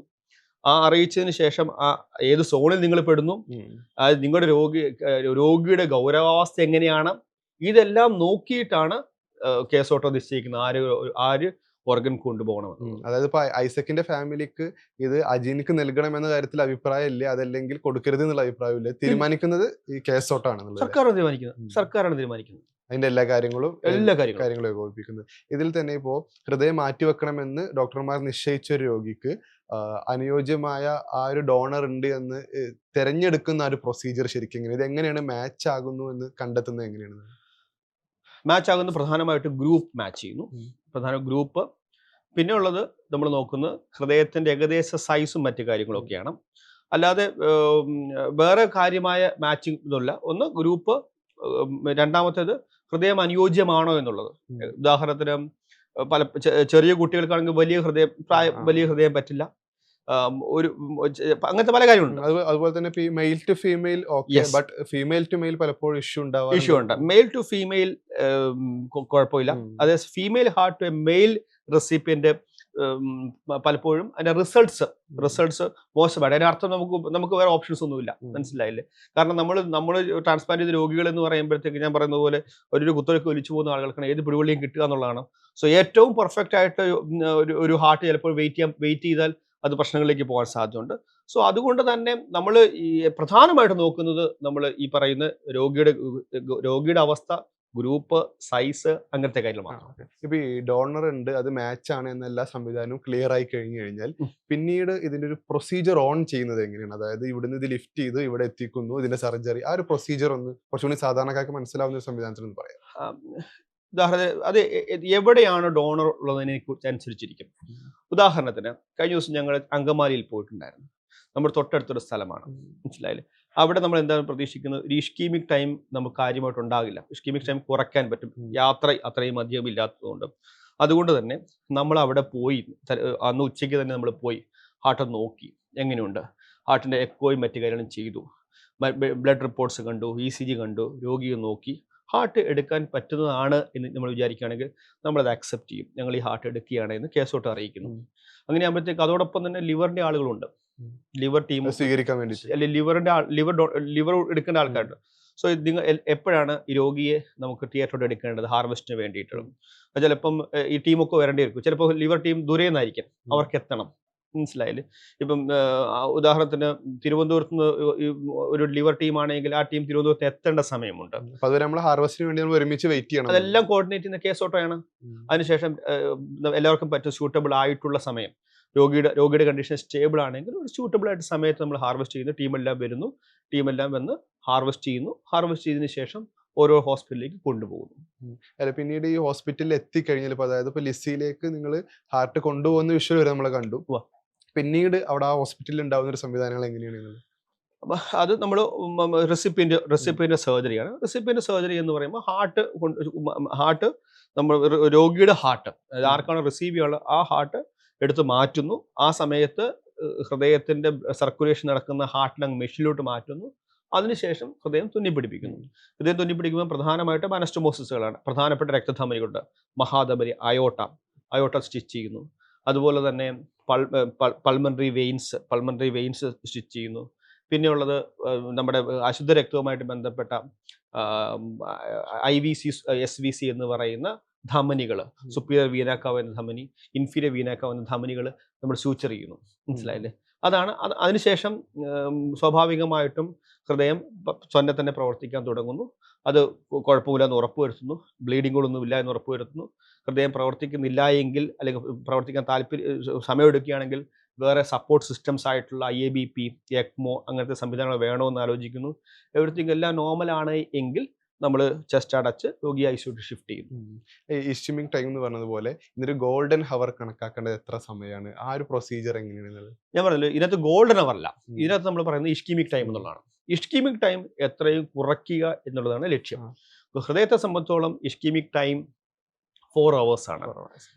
കിഡ്നിയെ സംബന്ധിച്ചോളം 6 to 8 hours ആണ്. ലിവറിനെ സംബന്ധിച്ചോളം 16 hours വരെയൊക്കെ കിട്ടും. മനസ്സിലായില്ലേ? അതുകൊണ്ടാണ് മറ്റ് അവയവങ്ങൾക്ക് പലപ്പോഴും പല ആളുകളും ചോദിക്കാറുണ്ട്, എന്തുകൊണ്ടാണ് ഹൃദയം മാത്രം എയർ ലിഫ്റ്റ് ചെയ്യുന്നത്? ഈ സമയപരിമിതി ഉള്ളതുകൊണ്ട്. ഒന്ന്, സമയപരിമിതി ഉള്ളതുകൊണ്ട്. രണ്ട്, നമുക്ക് ഇത് കിട്ടുമ്പോഴത്തേക്ക് മിക്കവാറും അതേ സോണിൽ തന്നെ ഉള്ള രോഗികളുണ്ടാവും. കാരണം ഏറ്റവും അധികം രോഗികൾ രജിസ്റ്റർ ചെയ്തിരിക്കുന്നത് കിഡ്നി ട്രാൻസ്പ്ലാന്റേഷന് വേണ്ടിയിട്ടാണ്. ഏകദേശം 2200 2300 ആളുകളാണ് ഇപ്പോൾ കേസോട്ട് കിഡ്നിക്ക് വേണ്ടി രജിസ്റ്റർ ചെയ്തിരിക്കുന്നത്. ലിവറിന് വേണ്ടി രജിസ്റ്റർ ചെയ്തിരിക്കുന്നത് അതിനേക്കാളും കുറച്ചുകൂടെ കുറയും. മനസ്സിലായില്ലേ? നെക്സ്റ്റ് ഉള്ളത് ലിവറാണ് ഉള്ളത്. മനസ്സിലായി? അങ്ങനെയുള്ളപ്പം അതേ സോണിൽ തന്നെയുള്ള ഒരു ആശുപത്രിയിൽ ഈ രോഗികൾ ഉണ്ടാകാനുള്ള സാധ്യതകൾ കൂടുതലാണ്. അതുകൊണ്ടാണ് ഒന്ന്, ഇഷ്കീമിക് ടൈം കൂടുതലുണ്ട്. രണ്ട്, ദൂരെയുള്ള ഹോസ്പിറ്റലിലേക്ക് പലപ്പോഴും മാറ്റേണ്ടി വരത്തില്ലാത്തതുകൊണ്ടാണ് മറ്റ് അവയവങ്ങൾക്ക് എയർ ലിഫ്റ്റിന്റെ ആവശ്യമില്ലാത്തത്. ഹൃദയത്തിന് മാത്രമാണ് ഇഷ്കീമിക് ടൈം കുറവാണ്. പലപ്പോഴും ഒരേ സോണിൽ തന്നെ ആയിരിക്കില്ല രോഗികൾ, ദൂരെയുള്ള ആശുപത്രികളിലായിരിക്കും.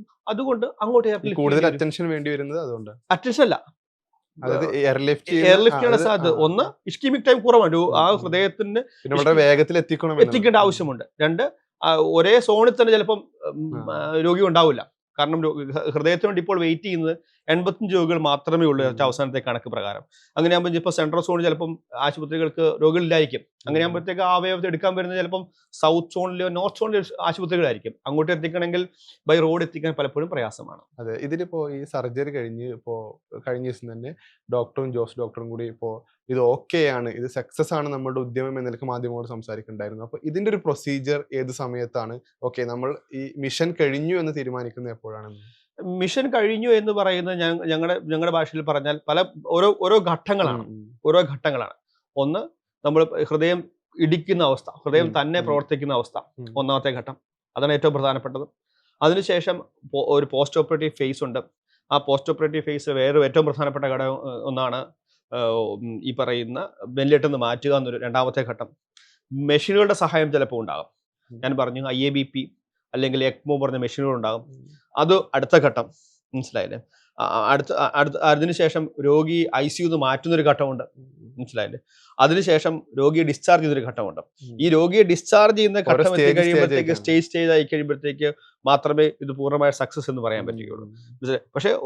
പക്ഷേ അതിന്റെ പോക്ക് കാണുമ്പോഴത്തേക്ക് നമുക്കറിയാൻ പറ്റും ഇത് കുഴപ്പമില്ലാതെ പോകുന്നുണ്ട്. അതിന് കുഴപ്പമില്ലാതെ പോയാൽ മാത്രം പോകുന്നതുകൊണ്ടാണ് ആദ്യ ഘട്ടമായിട്ട് വെന്റിലേറ്ററിൽ നിന്ന് മാറ്റാൻ പറ്റുന്നത്. വെന്റിലേറ്റർ രോഗിയുടെ അവസ്ഥ ഗൗരവമായി തുടരുകയാണെങ്കിൽ സ്വാഭാവികമായിട്ടും നമുക്ക് വെന്റിലേറ്ററിൽ നിന്ന് മാറ്റാൻ പറ്റില്ല. അതിനു മുമ്പ് ഹൃദയം പലപ്പോഴും അക്യൂട്ട് റിജക്ഷൻ ഉണ്ടാകും. ഹൈപ്പർ അക്യൂട്ട് റിജക്ഷൻ, ഹൃദയം പ്രവർത്തിക്കുന്നേ ഇല്ല. അങ്ങനെയാകുമ്പോഴത്തേക്ക് നമുക്ക് മനുഷ്യരുടെ സഹായത്താൽ മാത്രമായിരിക്കും ചിലപ്പോൾ രോഗി ഇരിക്കുന്നത്. അത് ഏറ്റവും ആ സമയത്താണ് ഹൃദയം പ്രവർത്തിക്കുന്നു, അത് ഏറ്റവും പ്രധാനപ്പെട്ടത്. അതിനുശേഷം വെന്റിലേറ്ററിൽ നിന്ന് മാറ്റുന്നു. അതിനുശേഷം മറ്റ് ഉപകരണങ്ങൾ ഉണ്ടെങ്കിൽ അത് മാറ്റുന്നു. അതിനുശേഷം രോഗിയെ ICU മാറ്റുന്നു. അതിനുശേഷം ഡിസ്ചാർജ് ചെയ്യുന്നു. ഘട്ടം ഘട്ടമായിട്ടാണ് സക്സസ് ചെയ്യാൻ പറയുന്നത്. ഇതിൽ തന്നെ ഈ സർജറി കഴിഞ്ഞ് രോഗി ഒരു ബോധാവസ്ഥയിലേക്ക് വരികയും ഹൃദയമിടിപ്പ് ഉണ്ടാവുന്ന സമയത്ത് അതിനെ ശരിക്കും എത്ര കാലതാമസം ഉണ്ടാവും, എത്ര സമയം? ഇല്ല, ഹൃദയം പ്രവർത്തിച്ച് തുന്നിച്ചേർത്ത് പിടിപ്പിച്ച് കഴിഞ്ഞാൽ സ്വാഭാവികമായിട്ട് ആ ഹൃദയം പ്രവർത്തിക്കുന്നത്. അതല്ല, ഈ രോഗി ബോധാവസ്ഥയിലായി കഴിഞ്ഞാൽ പിന്നീട് അധികം താമസിക്കുന്നില്ല? ഒട്ടുമില്ല. ഇല്ല, നമ്മൾ രോഗിയെ പൂർണ്ണമായ അബോധാവസ്ഥയിൽ കിടത്തുന്നത് ആദ്യത്തെ 4-5 മണിക്കൂർ മാത്രമായിരിക്കും. അതന്നെ. അതിനുശേഷം രോഗിക്ക് പൂർണ്ണ ബോധമുണ്ടാവും, കോൺഷ്യസ് ആയിരിക്കും. പക്ഷെ വെല്ലേറ്റൊക്കെ ആയതുകൊണ്ട് നമ്മൾ സെഡേഷൻസ് അല്പം ഉണ്ടാവുമെന്ന് മാത്രമേ ഉള്ളൂ. അതിനുശേഷം പൂർണ്ണമായ സെഡേഷൻ നിർത്തിയതിനു ശേഷമാണ് നമ്മൾ വെല്ലേറ്റ് എടുത്ത് മാറ്റുന്നത്. ഓക്കെ. ഈ മറ്റൊരാളുടെ ഹൃദയമാണ് മറ്റൊരു ശരീരത്തിൽ പിടിപ്പിക്കുന്നത്. പലതരത്തിലുള്ള മിത്തുകൾ എല്ലാ കാലത്തും സോഷ്യൽ മീഡിയയിലും സോഷ്യൽ മീഡിയ ഇല്ലാത്ത അതൊക്കെ പ്രചരിക്കുന്നുണ്ടായിരുന്നു. ഒരു വ്യക്തി മറ്റൊരു വ്യക്തിയായി ട്രാൻസ്ഫോം ചെയ്യുന്ന പലതരത്തിലുള്ള സാധ്യതകളും കഥകളും പ്രചാരണങ്ങളൊക്കെ ഉണ്ടായിരുന്നു. ഇതിനൊരു യാഥാർത്ഥ്യം എന്താണ്? ഒരു ശാസ്ത്രീയമായിട്ട് ഒരു യാഥാർത്ഥ്യം ഇല്ല എന്നുള്ളതാണ്. മനസ്സിലായി? ശാസ്ത്രീയമായി യാതൊരു യാഥാർത്ഥ്യമില്ല. നമ്മുടെ ചിന്തകളെ, നമ്മുടെ നമ്മുടെ മനസ്സിന്റെ പ്രവർത്തനം നിശ്ചയിക്കുന്നത് ഹൃദയത്തിലല്ല, മറിച്ച് തലച്ചോറിലാണ്. നമുക്ക് മനസ്സ് എന്ന് പറയുന്നത്, പക്ഷേ മനസ്സുമില്ല, തലച്ചോറിലുള്ള ന്യൂറോ ട്രാൻസ്മിറ്റേഴ്സും മറ്റു കാര്യങ്ങളൊക്കെയാണ് നമ്മുടെ ചിന്തകളെയും നമ്മൾ ആരാണ്, നമ്മുടെ പേഴ്സണാലിറ്റി ഒക്കെ ഡിസൈഡ് ചെയ്യുന്നത്. സോ നമ്മൾ മാറ്റിവെക്കുന്ന ഹൃദയമായതുകൊണ്ട്, തലച്ചോറിൽ മാറ്റിവെക്കാത്തത് കൊണ്ട് തന്നെ ആ ഒരു ചോദ്യത്തിന് യാതൊരു പ്രസക്തിയും ഇല്ല എന്നുള്ളതാണ്. കഥകളുണ്ട്, സിനിമകളുണ്ട്, ഒക്കെ ഉണ്ടാകുമായിരിക്കാം. പക്ഷെ അതൊരു ഫാക്ച്വൽ ആയിട്ടുള്ള കാര്യങ്ങളോ സയന്റിഫിക് ആയിട്ടുള്ള കാര്യങ്ങളോ അല്ല. ഈ ട്രാൻസ്പ്ലാന്റിന് ശേഷം ഈ രോഗിയുടെ ഒരു ലൈഫ് സ്റ്റൈൽ പിന്നീട് എങ്ങനെയായിരിക്കും? അതായത് ഒരു തുടക്കഘട്ടത്തിൽ ശ്രദ്ധിക്കേണ്ട കാര്യങ്ങൾ, പിന്നെ ഒരു ഭാരമുള്ള ജോലി, വ്യായാമം, പിന്നെ എത്ര കാലത്തേക്ക് കൺസൾട്ട് ചെയ്യേണ്ടി വരും, മരുന്ന് കുടിക്കുന്ന കാര്യങ്ങൾ, അങ്ങനെ എല്ലാവർക്കും ഉള്ള ഒരു തെറ്റിദ്ധാരണ, പ്രധാനമായിട്ടും നമ്മുടെ സോഷ്യൽ മീഡിയയിലൊക്കെ പ്രവചിക്കുന്ന പല ഇമ്പോർട്ടൻറ്റ് പേഴ്സണാലിറ്റീസ്, സെലിബ്രിറ്റീസ് ഒക്കെ പറയുന്ന കാര്യങ്ങളാണ്. ഈ ട്രാൻസ്പ്ലാന്റ് ചെയ്ത രോഗികൾക്ക്, എന്തിനാണ് നിങ്ങൾ ട്രാൻസ്പ്ലാന്റ് ചെയ്ത രോഗികൾക്ക് ട്രാൻസ്പ്ലാന്റ് ചെയ്യുന്നത്? കാരണം അവർ മാക്സിമം 2 വർഷം കൂടിയല്ലേ ജീവിക്കൂ. മനസ്സിലായി? ചോദ്യമാണ്. പക്ഷേ ഒന്ന് ആലോചിച്ച് നോക്കുക, ട്രാൻസ്പ്ലാന്റേഷൻ ചെയ്ത് ജീവിക്കുന്ന അനേകരെ നമുക്ക് കാണാൻ പറ്റും. ഞാൻ നിങ്ങൾക്കറിയാം, കിഡ്നിയുടെ കാര്യത്തെക്കുറിച്ചോ ലിവറിൻ്റെ കാര്യത്തെക്കുറിച്ചോ അല്ലേ ഞാൻ പറയുന്നത്. ഒരു ഉദാഹരണം ഞാൻ പറഞ്ഞുതരാം കിഡ്നിയുടെ കാര്യത്തെക്കുറിച്ച്. ഞാൻ 2023 ലോക ട്രാൻസ്പ്ലാന്റ് ഗെയിംസിൽ പങ്കെടുക്കാൻ പോയി. ഡോക്ടറായിട്ട് ട്രാൻസ്പ്ലാന്റ് ഗെയിംസ് ആദ്യമായിട്ട് ഓസ്ട്രേലിയയിൽ പോവുകയാണ്. ഓസ്ട്രേലിയയിൽ പോയി കഴിയുമ്പോഴത്തേക്ക് ലോകത്തിലെ ട്രാൻസ്പ്ലാന്റ് ഒളിമ്പിക്സ് എന്നാണ് പറയുന്നത്. ഞാൻ രാവിലെ ബസ് സ്റ്റോപ്പിലോട്ട്, ഞങ്ങളെല്ലാം വെന്യൂലോട്ട് കൊണ്ടുപോകുന്ന, ഞങ്ങളുടെ ഹോട്ടലിൽ നിന്ന് കൊണ്ടുപോകുന്ന ബസ്സിൽ കയറാൻ നിന്ന് കഴിഞ്ഞപ്പോഴത്തേക്ക് ഞാൻ 2 വളരെ പ്രായമുള്ള ആളുകൾ ബസ്സിൽ കയറുന്നു. ഞാൻ ചോദിച്ചു, ഇതെന്തിനും ഇത്രയും പ്രായമുള്ള 2 പേര് എന്തിനാണ് വേൾഡ് ട്രാൻസ്പ്ലാന്റ് ഗെയിംസിൽ വരുന്നത് എന്ന് ആലോചിച്ചു. അത് കഴിഞ്ഞപ്പോഴത്തെ അന്ന് വൈകുന്നേരം ഞങ്ങൾ അവരെ പരിചയപ്പെട്ട് കഴിഞ്ഞപ്പോഴത്തേക്ക് അവർ 17 വർഷമായിട്ട് ട്രാൻസ്പ്ലാന്റ് ഗെയിംസ് വരിക. ഒരാൾക്ക് 75 വയസ്സുണ്ട്. 75 വയസ്സ്. അമേരിക്കക്കാരാണ്. അത് കഴിഞ്ഞപ്പോഴത്തേക്ക് അദ്ദേഹത്തിന് 45 വർഷമായി ട്രാൻസ്പ്ലാന്റ് ചെയ്തിട്ട്. 45 വർഷം. കൂടെ വന്ന പ്രായമുള്ള ആളാണെന്ന് ചോദിച്ചാൽ അദ്ദേഹത്തിന്റെ സഹോദരനാണ്. അദ്ദേഹമാണ് കിഡ്നി കൊടുത്തത്. അദ്ദേഹത്തിന് 72 വയസ്സുണ്ട്. ഞാൻ കണ്ടിട്ടുള്ള ട്രാൻസ്പ്ലാന്റ് ചെയ്തതിൽ ഏറ്റവും അധികം ഉള്ള ഈ 2 പേരാണ്. 45 വർഷമായി ട്രാൻസ്പ്ലാന്റ് ജീവിക്കുന്ന ആളുകൾ. അമേരിക്കയിൽ നിന്ന് ഇവർ 2 പേരും ഈ ഓസ്ട്രേലിയയിലേക്ക് ട്രാൻസ്പ്ലാന്റ് ഗെയിംസ് വന്നിരിക്കുകയാണ്. കഴിഞ്ഞ 2 വർഷം കൂടുമ്പോഴത്തേക്ക് ട്രാൻസ്പ്ലാന്റ് ഗെയിംസ് ആണ്. കഴിഞ്ഞ 17 വർഷമായിട്ട് ട്രാൻസ്പ്ലാന്റ് ഗെയിംസിൽ 17ാമത്തെ ട്രാൻസ്പ്ലാന്റ് ഗെയിംസ് എന്നാവില്ല. അതായത് എല്ലാ ഓൾട്ടർനേറ്റ് ഇയേഴ്സിലും ട്രാൻസ്പ്ലാന്റ് ഗെയിംസിൽ പങ്കെടുക്കാൻ വരുന്നത്. നമ്മുടെ നാട്ടിലാണ് ആളുകൾക്ക് എന്താ പറയുക, പ്രചാരണം നടക്കുന്നത്. ഇതൊന്നും ഒരു കാര്യമില്ല. ഇനി ഹൃദയത്തിന്റെ കാര്യത്തിലേക്ക് വരാം. ഹൃദയത്തിന്റെ കാര്യത്തിൽ ഇന്ത്യയിൽ ഏറ്റവും അധികം ജീവിച്ചിരിക്കുന്നത് 24 വർഷമായിട്ടുള്ളതാണ്. ഞാൻ പഠിച്ചത് ഡൽഹിയിലെ all India institute of medical സയൻസിലാണ്. ഡൽഹിയിലെ ഓൾ ഇന്ത്യ മെഡിക്കൽ സയൻസിൽ പ്രീതി ഉന്നാലെ എന്ന് പറഞ്ഞൊരു പെൺകുട്ടിയുണ്ട്. പുള്ളിക്കാരിക്കാണ് ഇപ്പം ട്രാൻസ്പ്ലാന്റ് ചെയ്തിട്ട് 24 വർഷമായത്. പുള്ളിക്കാരി 2 വർഷം മുമ്പ് നമ്മുടെ ഇവിടെ ട്രാൻസ്പ്ലാന്റ് ഗെയിംസ് നടത്തിയിട്ടുണ്ട്. കൊച്ചിയിൽ വന്നിട്ടുണ്ടായിരുന്നു. കൊച്ചിയിൽ വന്നത് ചെറിയ നടത്തത്തിനും അങ്ങൊന്നുമല്ല, ബാഡ്മിന്റൺ കളിക്കാൻ വേണ്ടിയിട്ടാണ് വന്നിരിക്കുന്നത്. അങ്ങനെയുള്ള ആളുകളുണ്ട്. ഞങ്ങളുടെ തന്നെ രോഗികൾ, ഞങ്ങൾ ട്രാൻസ്പ്ലാന്റ് ചെയ്ത് 2013 ട്രാൻസ്പ്ലാന്റ് ചെയ്ത ഈ രോഗി 15 വർഷത്തിന് ശേഷം എല്ലാ കാര്യങ്ങളും ചെയ്തുകൊണ്ട് ജീവിക്കുന്നു. സ്വന്തമായിട്ട് ചെറിയ ബിസിനസ്സുകൾ നടത്തി ജീവിക്കുന്നു. പക്ഷെ അതിന് ഏതെങ്കിലും നിലക്ക് ഇൻഫ്ലുവൻസ് ചെയ്യുന്ന ഫാക്ടറുകളുണ്ട്. അപ്പോൾ അതായത് ആളുടെ ഒരു ബാക്ക് ഹിസ്റ്ററി, അതല്ലെങ്കിൽ ഹെൽത്ത് കപ്പാസിറ്റി, ലൈഫ് സ്റ്റൈൽ, അതൊക്കെ ഏതെങ്കിലും നിലക്ക് ഇൻഫ്ലുവൻസ് ചെയ്യുമോ? ഏറ്റവും പ്രധാനപ്പെട്ടത് ഹൃദയം, നിങ്ങളുടെ ശരീരം നിങ്ങളുടെ ഹൃദയത്തെ റിസീവ് ചെയ്തു എന്നുള്ളതാണ്. നിങ്ങൾക്ക് പ്രോബ്ലംസ് ഉണ്ടായിട്ടുണ്ടോ ഇല്ലയോ എന്നുള്ളതാണ്. നമ്മുടെ കണക്കുകൾ പറയുകയാണെങ്കിൽ, ശാസ്ത്രീയമായ കണക്കുകൾ പറയുമ്പോൾ നമ്മൾ ട്രാൻസ്പ്ലാന്റേഷൻ ഞാൻ 3ആയിട്ട് കണക്കാക്കുന്നു. ഒന്ന് അതിൻ്റെ quantity of life, 2 quality of life, 3 അതിൻ്റെ കോസ്റ്റ് എഫക്റ്റീവ്നെസ്. നമ്മൾ ഏതൊരു പ്രൊസീജിയറിനെയും ഇത് വെച്ച് മാത്രമേ നമുക്ക് അളക്കാൻ പറ്റൂ. ഇനി ക്വാണ്ടിറ്റി ഓഫ് ലൈഫ്, ശാസ്ത്രീയമായ പഠനങ്ങൾ വെച്ച് ട്രാൻസ്പ്ലാന്റേഷൻ കഴിഞ്ഞു കഴിഞ്ഞാൽ, ഹാർട്ട് ട്രാൻസ്പ്ലാന്റേഷൻ കഴിഞ്ഞു കഴിഞ്ഞാൽ അതിൻ്റെ എത്ര നാളത്തേക്ക് ജീവിക്കും എന്നുള്ളതാണ്. ഏറ്റവും മികച്ച സെൻറ്ററുകളിലാണെങ്കിൽ 1 year mortality should be less than 5%. അതായത് 100 പേർക്ക് ട്രാൻസ്പ്ലാന്റ് ചെയ്താൽ 5 പേര് മാത്രമേ മരിക്കാൻ പറ്റൂ. 95% ആളുകളും ജീവിക്കണം. 1 year mortality should be something around 10%. മനസ്സിലായി? 10 ഇയർ മോർട്ടാലിറ്റി എന്ന് പറയുന്നത് 70% ആണ്. അതായത് 10 വർഷത്തിന് 10 വർഷത്തിനുള്ളിൽ 30 പേരെ മരിക്കാവൂ. ഏറ്റവും മികച്ച സെൻറ്റർ അതാണ്, കണക്കാണത്. മനസ്സിലായി? സോ 70% ആളുകളും ലോകത്ത് 70% ആളുകളും 10 വർഷം ട്രാൻസ്പ്ലാന്റിന് ശേഷം 10 വർഷം ജീവിക്കുന്നു. സോ നമ്മൾ ആർക്കാണ് ട്രാൻസ്പ്ലാന്റ് ചെയ്യുന്നത്? 1 വർഷത്തിൽ മരിക്കാനുള്ള സാധ്യത 50% ഉള്ള രോഗികൾക്കാണ് ട്രാൻസ്പ്ലാന്റ് ചെയ്യുന്നത്. സോ സ്വാഭാവികമായിട്ടും ശാസ്ത്രീയമായിട്ട് തെളിയിക്കപ്പെട്ടതാണ് ട്രാൻസ്പ്ലാന്റേഷൻ മൂലം ലൈഫ് എക്സ്പെക്റ്റൻസി കിട്ടുന്നു. ഓക്കെ. 2, quality of life. നിങ്ങളുടെ ഹൃദയം മാറ്റിവെച്ച് കഴിഞ്ഞാൽ സ്വാഭാവികമായി നോർമൽ ഹാർട്ട് ആയി കഴിഞ്ഞാൽ നിങ്ങൾക്ക് ഏതൊരാൾക്കും ചെയ്യാൻ പറ്റുന്ന ജോലികൾ നിങ്ങൾക്ക് ചെയ്യാൻ പറ്റും. അതിനർത്ഥം നിങ്ങൾ ഏറ്റവും ഹെവി ആയിട്ട് ജോലികൾ ചെയ്യാൻ പറ്റുമോ? അത് നമ്മൾ റെസ്ട്രിക്റ്റ് ചെയ്യും. കാരണം സ്വാഭാവികമായിട്ട് ഇത്ര വലിയ റിസ്ക് എലമെന്റ്സ് ഉള്ളത് കൊണ്ട് പലപ്പോഴും ചെയ്യാൻ നമ്മൾ അനുവദിക്കാറില്ല. എന്നാൽ ഹാർട്ട് മാറ്റിവെച്ചതിന് ശേഷം ബാഡ്മിന്റൺ കളിക്കുന്ന, ഹാർട്ട് മാറ്റിവെച്ചതിന് ശേഷം എവറസ്റ്റ് ബേസ് ക്യാമ്പിൽ പോയിട്ടുള്ള, ഹാർട്ട് മാറ്റിവെച്ച ശേഷം യാത്രകൾ ചെയ്യുന്ന, ഹാർട്ട് മാറ്റിവെച്ചതിന് ശേഷം ഓട്ടോ ഓടിച്ച് ജീവിതം നയിക്കുന്ന, ഹാർട്ട് മാറ്റിവെച്ചതിന് ശേഷം ട്രക്ക് ഓടിച്ച് ജീവിതം നയിക്കുന്ന, ഹാർട്ട് മാറ്റിവെച്ച ശേഷം ഡെലിവറി ബോയ് ആയിട്ട് ജീവിക്കുന്ന ആളുകളെ എനിക്കറിയാം. മനസ്സിലായി? ഞാനും നിങ്ങളും ചെയ്യുന്നത് പോലെ തന്നെ തൊഴിലെടുത്ത് അധ്വാനിച്ച് അവരും ജീവിക്കുന്നു. So quality of life. 3-ാമത്തത് കോസ്റ്റ് എഫക്റ്റീവ്നെസ്. തീർച്ചയായിട്ടും ഇന്ന് ഞാൻ പറയും ഒരുപക്ഷെ ലോകത്ത് തന്നെ ഏറ്റവും കോസ്റ്റ് എഫക്റ്റീവായിട്ട് ട്രാൻസ്പ്ലാന്റേഷൻ നടക്കുന്ന ഒരു സ്ഥലം കേരളമാണ്.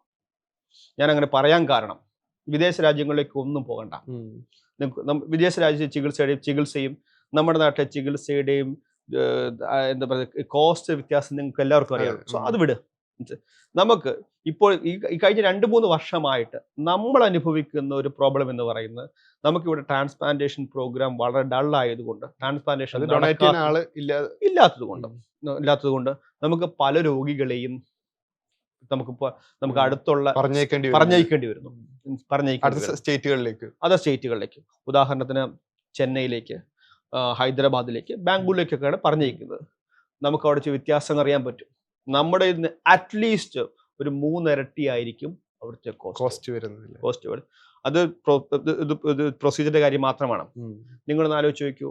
അതിനുശേഷമുള്ള ഫോളോ അപ്പ്, ഒരു അനുബന്ധമായ ഫോളോ അപ്പ്. ഈ ഫോളോ അപ്പ് എല്ലാ പ്രാവശ്യവും നിങ്ങൾക്ക് സ്ഥിരമായ ഫോളോ അപ്പിന് ചെന്നൈയിലേക്ക് പോവുക എന്ന് പറയുന്ന ബുദ്ധിമുട്ടായ കാര്യമില്ല. അതുകൊണ്ടാണ് ഞാൻ പറയുന്നത് നമ്മുടെ നാട്ടിൽ ട്രാൻസ്പ്ലാന്റ് കോസ്റ്റ് എഫക്റ്റീവുമാണ്. ഇതിലിപ്പോ നിലവിൽ സർക്കാരിന്റെ ഭാഗത്ത് നിന്ന് നിലക്ക് പോളിസി സംവിധാനങ്ങൾ എന്തെങ്കിലും ഈ രോഗികൾക്ക് കിട്ടുന്നുണ്ടോ? ഫിനാൻഷ്യൽ ഇൻസെന്റീവ്സ് ഒന്നും സാധാരണഗതിയിൽ സർക്കാരിന്റെ ഭാഗത്തു നിന്നില്ല, പ്രത്യേകിച്ച്. പക്ഷേ സർക്കാർ അനുബന്ധമായി സഹായിക്കുന്നുണ്ട്. ഉദാഹരണത്തിന് സർക്കാർ സംവിധാനങ്ങൾ ഹെലികോപ്റ്റർ കൊണ്ട് സർക്കാർ എന്തുമാത്രം ബാധ്യതയുള്ള കാര്യമാണ്. അത് അത്തരം ചെലവുകളിലൊന്നും രോഗികൾക്ക് അവരുടെ ഭാഗത്ത് നിന്ന് സ്പെൻഡ് ചെയ്യേണ്ടി വരുന്നില്ല. ഈ ട്രാവൽ മറ്റു സൗകര്യങ്ങൾക്ക് പിന്നെ സർക്കാർ വേറെ പ്രൈവറ്റ് ആശുപത്രിയെ സഹായിക്കുന്നൊന്നുമില്ല, വേറെ പൈസ തന്ന് സഹായിക്കുന്നൊന്നുമില്ല. മനസ്സിലായി? അതേസമയം ഗവൺമെന്റ് ഹോസ്പിറ്റലിൽ നടക്കുന്ന, തിരുവനന്തപുരം കോട്ടയം മെഡിക്കൽ കോളേജ് നടക്കുകയാണെങ്കിൽ സ്വാഭാവികമായിട്ടും ആ സിസ്റ്റത്തിൽ ഗവൺമെന്റ് സർക്കാർ സംവിധാനത്തിൽ നടക്കുന്നത് ഒരു പ്രൈവറ്റ് ആശുപത്രി ചെയ്യുന്നതിനേക്കാളും കുറവായിരിക്കും. ഇതിൽ തന്നെ ഇപ്പൊ നമ്മൾ നേരത്തെ റിജക്ഷൻ കേസുകൾ പറഞ്ഞല്ലോ. കേരളത്തിന്റെ ഒരു ഹിസ്റ്ററിയിൽ നമ്മൾ ഈ കേസുകളിൽ ഒരു അൺപ്രഡിക്റ്റബിൾ ആയ റിജക്ഷൻസോ അതല്ലെങ്കിൽ ഇത് ട്രാൻസ്പ്ലാന്റ് ചെയ്ത ശേഷം പിന്നീട് ലൈഫിനെതിരെ നിലക്കൊരു അതിന് നഷ്ടം സംഭവിച്ച ഇഷ്യൂസ് ഉണ്ടായിട്ടുണ്ട്? സ്വാഭാവികമായിട്ടും. കാരണം വെച്ചാൽ റിജക്ഷൻ എന്ന് പറയുന്നത് അത് നമ്മുടെ ആ അവയവത്തെ ശരീരം തിരസിക്കുന്നുണ്ടെന്നുള്ളതാണ്. അതൊരു എക്സ്പെക്ടിങ് പ്രോസസ് തന്നെയാണോ അത്? ഓഫ് കോഴ്സ് എക്സ്പെക്ടിങ് പ്രോസസ് തന്നെയാണ്. റിജക്ഷൻ കണക്കുകളുണ്ട്. ഒന്ന് ഹൈപ്പർ അക്യൂട്ട് റിജക്ഷൻ ഉണ്ടാകുകയാണെങ്കിൽ ആ രോഗി post transplant graft dysfunction PGD എന്ന് പറയും. മനസ്സിലായി? അത് രോഗി ടേബിളിൽ നിന്ന് മെഷീനുടെ സഹായമില്ലാതെ ചെയ്യാൻ പറ്റില്ല. ആ ഹാർട്ട് പ്രവർത്തിക്കുന്നില്ല. അതാണ് hyper acute rejection, sub acute rejection, chronic rejection. So സമയം ചെല്ലും തോറും റിജക്ഷന്റെ സാധ്യതകൾ കുറയുകയാണ്. ഏറ്റവും അധികം റിജക്ഷൻ ഉണ്ടാകുന്ന ആദ്യത്തെ 1 വർഷത്തിനുള്ളിലാണ്. 1 വർഷം കഴിഞ്ഞ് കഴിയുമ്പോഴത്തേക്ക് പിന്നീട് സാധ്യതകൾ കുറഞ്ഞു വരികയാണ്. കുറഞ്ഞു. പക്ഷേ റിജക്ഷന്റെ പോസിബിലിറ്റി ഒരു രോഗിയെ സംബന്ധിച്ചോളം അവരുടെ ജീവിതത്തിൽ എപ്പോഴും ഉണ്ടാവും. സമയം കഴിയും തോറും അതിന്റെ സാധ്യതകൾ കുറഞ്ഞു വരുന്നു എന്നുള്ളതാണ്. റിജക്ഷൻ മോണിറ്റർ ചെയ്യണം. അതുകൊണ്ട് തന്നെ റിജക്ഷൻ നമുക്ക് മോണിറ്റർ ചെയ്യേണ്ടിയുണ്ടോ? എങ്ങനെ റിജക്ഷൻ മോണിറ്റർ ചെയ്യുന്നത്? റിജക്ഷൻ മോണിറ്റർ ചെയ്യുന്നത് ഇപ്പോഴത്തെ സ്റ്റാൻഡേർഡ് ഓഫ് കെയർ അനുസരിച്ച് നമ്മൾ ബയോപ്സി എടുക്കുക, ബയോപ്സികൾ വഴിയാണ്, ബ്ലഡ് ടെസ്റ്റുകൾ വഴിയായിട്ടോ എക്കോ വഴിയായിട്ടോ പലപ്പോഴും റിജക്ഷൻ പ്രെഡിക്റ്റ് പറ്റത്തില്ല. അല്ലെങ്കിൽ MRIയോ അങ്ങനത്തെ സംവിധാനങ്ങളൊന്നും ഇതുവരെയായിട്ട് എസ്റ്റാബ്ലിഷ്ഡ് ആയിട്ടില്ല. ഇപ്പോഴും സ്റ്റാൻഡേർഡ് ഓഫ് കെയർ എന്ന് പറയുന്നത് ബയോപ്സികൾ ചെയ്യുക എന്നുള്ളതാണ്. ഹൃദയത്തിന് മാറ്റിവെച്ച ഹൃദയത്തിന്റെ ബയോപ്സി ചെയ്യാം. അതിനകത്ത് നമ്മൾ നോക്കുന്നു റിജക്ഷൻ ഉണ്ടോ ഇല്ലയോ എന്ന്. 2 തരം റിജക്ഷൻ ഉണ്ട്: സെല്ലുലാർ റിജക്ഷൻ, ആന്റിബോഡിയുടെ മീഡിയേറ്റഡ് റിജക്ഷൻസ്. സോ ആ റിജക്ഷൻ ഉണ്ട് കണ്ടുപിടിക്കുകയും അത് കണ്ടുപിടിച്ച് അത് ട്രീറ്റ് ചെയ്യുകയും ചെയ്യുക എന്നുള്ളതാണ് ഏറ്റവും പ്രധാനപ്പെട്ട കാര്യം. രണ്ടാമത്തെ കാര്യമാണ് ഈ രോഗിക്ക് ഇൻഫെക്ഷൻസ് ഉണ്ടാകാനുള്ള സാധ്യത കൂടുതലാണ്. കാരണം ഈ അവയവത്തെ തിരസ്കരിക്കാതിരിക്കാൻ വേണ്ടി, റിജക്റ്റ് ചെയ്യാതിരിക്കാൻ വേണ്ടി നമ്മൾ നമ്മുടെ ഇമ്മ്യൂണോ സപ്രസൻസ് കൊടുക്കും. രോഗപ്രതിരോധ ശക്തി കുറച്ച് നിർത്തുന്ന മരുന്നുകൾ കൊടുക്കും. അങ്ങനെ സ്വാഭാവികമായിട്ട് ഇൻഫെക്ഷൻസ് പ്രോൺ ഉണ്ടാകും. ബാക്ടീരിയൽ ഇൻഫെക്ഷൻസ്, ഫംഗൽ ഇൻഫെക്ഷൻസ് ഒക്കെ ഉണ്ടാകാം. അതിന് വേണ്ടിയിട്ടുള്ള മരുന്നുകൾ, വൈറൽ ഇൻഫെക്ഷൻസ് ഒക്കെ ഉണ്ടാകാം. അതിന് വേണ്ടിയിട്ടുള്ള മരുന്നുകളൊക്കെ രോഗിക്ക് കൊടുക്കും. സോ ഇവർ കണ്ടിന്യൂസ് ആയിട്ടുള്ള ഒരു ഫോളോ അപ്പ് പാറ്റേണിൽ കൂടിയുണ്ട്. മരുന്നുകൾ കഴിക്കേണ്ടതുണ്ട്. പക്ഷെ ഇതൊക്കെയാണെങ്കിൽ തന്നെയും ഞാൻ പറയും ട്രാൻസ്പ്ലാന്റ് രോഗിക്ക് കോസ്റ്റ് എഫക്റ്റീവ് ആയിട്ടുള്ള ഒരു പ്രൂവൺ തെറാപ്പി തന്നെയാണ്. അതായത് തന്നെ ഇപ്പോൾ വിദേശ രാജ്യങ്ങളിലെയോ അല്ലെങ്കിൽ ഇതര സംസ്ഥാനങ്ങളെയോ അപേക്ഷിച്ച് നമ്മളൊരു സംവിധാനങ്ങളും സൗകര്യങ്ങളും ഇപ്പോൾ എവിടെ എത്തി നിൽക്കുന്നു? ഇപ്പോൾ ആധുനിക ടെക്നോളജികളോ അതല്ലെങ്കിൽ മെഷീൻസോ ഒക്കെ അത്തരം നമ്മൾ എവിടെ എത്തി നിൽക്കുന്നു എന്നുള്ളത് നമ്മൾ 2 കാര്യങ്ങൾ. ഒന്ന്, ഇതിന്റെ സയന്റിഫിക് ആസ്പെക്ട് പറയുകയാണെങ്കിൽ കേരളത്തിൽ എല്ലാ ആശുപത്രികൾക്കും വളരെ മിക്കവാറും ട്രാൻസ്പ്ലാന്റ് സെന്റേഴ്സിൽ നന്നായിട്ട് ട്രാൻസ്പ്ലാന്റ് ചെയ്യാൻ പറ്റുന്ന സെന്റേഴ്സാണ് എല്ലാം ഉള്ളത്. എക്സലൻസ് സർജിക്കൽ ടീമുണ്ട്, എക്സലൻസ് ഫോളോ അപ്പ് ചെയ്യാൻ പറ്റുന്ന സംവിധാനങ്ങളുണ്ട്, ബയോപ്സി ചെയ്യാൻ എൻഡോമയോകാർഡിയൽ ബയോപ്സി ചെയ്യാനുള്ള സംവിധാനങ്ങളുണ്ട്. അങ്ങനത്തെ സയന്റിഫിക് ആയിട്ടുള്ള പ്രശ്നങ്ങളൊന്നും, ടെക്നിക്കലോ സയന്റിഫിക് ആയിട്ടുള്ള ഇഷ്യൂസ് ഒന്നുമില്ല. പ്രശ്നം കിടക്കുന്നത് എന്ന് പറയുന്നത് നമുക്ക് ഡോണറിന്റെ അവൈലബിലിറ്റി ഇല്ല എന്നുള്ളതാണ്. ട്രാൻസ്പ്ലാന്റ് പ്രോഗ്രാം ഡോക്ടർ ജോസ് 2001 ആദ്യം ട്രാൻസ്പ്ലാന്റ് ചെയ്തു. അതിനുശേഷം 2013 വീണ്ടും ഒരു ലോങ് ഗ്യാപ്പിന് ശേഷം 2013 ഈ പ്രോഗ്രാം വീണ്ടും തുടങ്ങിയത്. ആ തുടങ്ങിയ സമയത്ത് നമ്മുടെ ആശങ്ക എന്തായിരുന്നു പറയട്ടെ? നമ്മുടെ ആശങ്ക എന്തായിരുന്നു? ഈ ട്രാൻസ്പ്ലാന്റേഷന് വേണ്ടിയിട്ട് നമുക്ക് റെസിപ്പിയൻസ് ഉണ്ടാകില്ല. കാരണം രോഗികൾ തയ്യാറാകില്ല, ഏറ്റുവാങ്ങാൻ ആളുണ്ടാവില്ല എന്നുള്ളതായിരുന്നു നമ്മുടെ ധാരണ. എന്താ അങ്ങനെ പറയാൻ കാരണം? ഡൊണേഷൻസ് ഉണ്ടാകുമെന്ന് വിചാരിച്ചു. എന്തുകൊണ്ട് ഡൊണേഷൻസ് ഉണ്ടാകുമെന്ന് വിചാരിച്ചത്? സ്വാഭാവികമായും കേരളം പോലെ എഡ്യൂക്കേറ്റഡ് ആയിട്ട് സംസ്ഥാനത്ത്, ഇത്ര ലിറ്ററസി ഉള്ള സംസ്ഥാനത്ത്, പ്രബുദ്ധരെന്ന് വിചാരിക്കുന്ന സംസ്ഥാനത്ത് നമ്മൾ പ്രതീക്ഷിച്ചു സ്വാഭാവികമായിട്ടും ജനങ്ങൾ ഒരു നന്മത്വം കാണിക്കുമെന്ന് വിചാരിച്ചു. അതുകൊണ്ട് തന്നെ കൂടുതൽ ഡൊണേഷൻസ് ഉണ്ടാകുമെന്ന് വിചാരിച്ചു. അതായിരുന്നു 2013 അവസ്ഥ. ഒന്നാലോചിച്ച് നോക്കുക. റെസിപ്പിയൻസ് ഉണ്ടാവില്ല എന്ന് വിചാരിക്കുന്ന ആശങ്ക ഉണ്ടായിരുന്നു. ഡൊണേഷൻസ് ഉണ്ടാകുമെന്നൊരു ആശങ്ക ഉണ്ടായിരുന്നു. ഡൊണേഷൻസ് ഉണ്ടാകുമെന്ന് പ്രതീക്ഷിക്കുകയും ചെയ്തിട്ടുണ്ടായിരുന്നു. എന്നാൽ 2025 ആയപ്പോഴത്തേക്ക് റിയാലിറ്റിയിലേക്ക് വരുമ്പോൾ അപ്പോൾ തിരിഞ്ഞു. റെസിപ്പിയൻസ് ഉണ്ട്, പക്ഷേ ഡൊണേഷൻസ് നടക്കുന്നില്ല. ഇതിന് ഇടയ്ക്കാണ് ഈ പറയുന്നത് എന്തുകൊണ്ട് കേരളം അങ്ങനെ ചിന്തിച്ചു. ഞങ്ങൾ പലപ്പോഴും ആശങ്ക, പല കാരണങ്ങളുണ്ട്. ഒന്നാമത്തെ കാരണം എന്ന് പറയുന്നത്, ഒന്നാമത്തെ കാര്യം ചില സിനിമകൾ അറിയാമല്ലോ, ജോസഫ് എന്ന സിനിമ, അത് ട്രാൻസ്പ്ലാന്റേഷന്റെ നമ്മുടെ പ്രോഗ്രസിനെ ശരിക്കും തുരങ്കം വെച്ചൊരു സിനിമ. അതിനുശേഷം അതിന്റെ സംവിധാനം വന്ന് പറഞ്ഞു അത് റിയാലിറ്റി അല്ലായിരുന്നു പറഞ്ഞു. പക്ഷെ അത് ചെയ്യേണ്ട ഡാമേജ് മുഴുവൻ ഇമ്പാക്ട് ഉണ്ടാക്കി. മനസ്സിലായി? ആളുകളുടെ ഇടയ്ക്ക് ഇത് ഒരു തട്ടിപ്പാണ് എന്നൊരു ബോധം പലപ്പോഴും കുത്തിവെച്ചൊരു സിനിമയാണ്. അതിനുശേഷം അത് ഇങ്ങനെ അല്ലായിരുന്നു എന്ന് പറയുന്നത് എന്തിന്റെ അർത്ഥമുണ്ടോ? ചെയ്യേണ്ട ഡാമേജ് എല്ലാം ഉണ്ടാക്കി. ചില വ്യക്തികൾ ഇതിനെതിരെ കേസ് കൊടുത്തു. സുപ്രീം കോടതി വരെ പോയി കേസ് എടുക്കുക. ഹൈക്കോടതി കേസ് തടഞ്ഞു. കേസിൽ അനുകൂലമായ വിധി പുറപ്പെടുവിച്ചില്ല. സുപ്രീം കോടതിയിൽ പോയി കേസ്. എന്താണ് അദ്ദേഹത്തിന് പലപ്പോഴും പറഞ്ഞത്? ബ്രെയിൻ ഡെത്ത് കൺസെപ്റ്റ് വേണ്ട, ആശയമേ വേണ്ട, ശാസ്ത്രീയമായി തെളിയിക്കപ്പെട്ടുള്ളതാണ്, ലോകത്തെമ്പാടും ചെയ്യുന്ന കാര്യമാണ്. കേരളത്തിന് വേണ്ടി ഒരു ബ്രെയിൻ ഡെത്ത് പ്രോട്ടോകോൾ കേരളത്തിൽ മാത്രം ഉണ്ടാക്കിയ ഒരു പ്രോട്ടോകോൾ അല്ല. അതുകൊണ്ട് തന്നെ എന്ത് പറ്റി? പല ആളുകളും ട്രീറ്റിംഗ് ആയിട്ട് ആളുകൾക്കൊക്കെ വക്കീൽ നോട്ടീസ് കിട്ടുവാണ്. ആര് ചെയ്യും? എന്നുള്ളതല്ലേ. ഡോക്ടർ എന്തിന് ഡോക്ടർമാർ എന്തിന് ഈ റിസ്ക് എടുക്കണം? ഈ മസ്തിഷ്ക മരണം എന്ന് പറയുന്നത് ഡിക്ലെയർ ചെയ്യാന്ന് പറയുമ്പോൾ പലപ്പോഴും അതിന്റെ ക്രിട്ടിക്കൽ സ്റ്റേജ് കൂടി ഫേസ് ചെയ്യുന്നുണ്ടല്ലോ. ഒരു കോമൺ മാനെ സംബന്ധിച്ച് സംശയം വരും. ശരീരത്തിന് പ്രത്യേകിച്ച് മറ്റ് തടസ്സങ്ങളൊന്നുമില്ല. അപ്പൊ ഐസക്കിന് അതിന് ഡോക്ടർ എഴുതിയിരുന്നു. കാഴ്ചയിൽ സുമുഖനായ ഒരു യുവാവാണ്, പ്രത്യേകിച്ച് പരിക്കുകളൊന്നും ഉണ്ടായിരുന്നില്ല. പക്ഷെ തലച്ചോറ് ക്ഷതം സംഭവിക്കുന്നു എന്നുള്ളത്. ആ സമയത്ത് മറ്റ് എല്ലാ അവയവങ്ങളും പൂർണ്ണമായ തോതിൽ വർക്കാവുന്ന സിറ്റുവേഷൻ വരുന്നത് എങ്ങനെയാണ് എന്നുള്ളത്. നമ്മൾ നമ്മുടെ മറ്റ് അവയവങ്ങൾ എങ്ങനെയാണ് പ്രവർത്തിക്കുന്നത്? അത് ഹൃദയം ഇടിച്ച് രക്തം എത്തിച്ച് ആ രക്തം എത്തിച്ചാണ് മറ്റ് അവയവങ്ങളെല്ലാം ഫങ്ഷൻ ചെയ്യുന്നത്. മസ്തിഷ്ക മരണം സംഭവിക്കുന്നത് മസ്തിഷ്കം അല്ലെങ്കിൽ ബ്രെയിൻ ഡാമേജ് ഉണ്ടാകുന്നു. ബ്രെയിൻ ഡാമേജ് ഉണ്ടായ ബ്രെയിൻ ഫങ്ഷൻസ് ഇല്ല. അല്ലെങ്കിൽ മൊത്തം ബ്രെയിൻ സ്റ്റെം എന്ന് പറഞ്ഞ ഏറ്റവും പ്രധാനപ്പെട്ട ബ്രെയിൻ സ്റ്റെം ഫങ്ഷൻസ് ഒന്നും ഇല്ലാതെ ഇരിക്കുകയും അങ്ങനെ ഇരിക്കുമ്പോഴത്തേക്ക് ആ രോഗി ബ്രെയിൻ ഡെഡ് ആണ്. മനസ്സിലായില്ലേ? അതിനർത്ഥം ആ രോഗി ബയോളജിക്കലി ഡെഡ് ആണെന്നല്ല അർത്ഥം. അത് ഹൃദയം ഇടിപ്പ് നിന്ന് രക്തോട്ടം നിന്ന് മറ്റവയവങ്ങൾക്ക് പ്രശ്നം ഉണ്ടാകുമ്പോഴത്തേക്കാണ്. സോ ബ്രെയിൻ ഡെത്ത് ഉണ്ടായി കഴിയുമ്പോൾ സ്വാഭാവികമായിട്ടും ഹൃദയവും മറ്റ് അവയവങ്ങൾ ഹൃദയം ഇടിക്കുന്നത് കൊണ്ട് തന്നെ രക്തം മറ്റ് അവയവങ്ങൾക്ക് ലഭിക്കുകയും മറ്റവയവങ്ങൾക്ക് യാതൊരു പ്രശ്നവും ഉണ്ടാകത്തില്ല. ഇതിനെയാണ് ബ്രെയിൻ ഡെത്ത് എന്ന് പറയുന്നത്. അത് ശാസ്ത്രീയമായി തെളിയിക്കപ്പെടും. എന്താണ്? ഇത് ബ്രെയിൻ ഡെഡ് ആണെങ്കിൽ അദ്ദേഹത്തിന് ബ്രെയിൻ ഫങ്ഷൻസ് ഉണ്ടാകില്ല.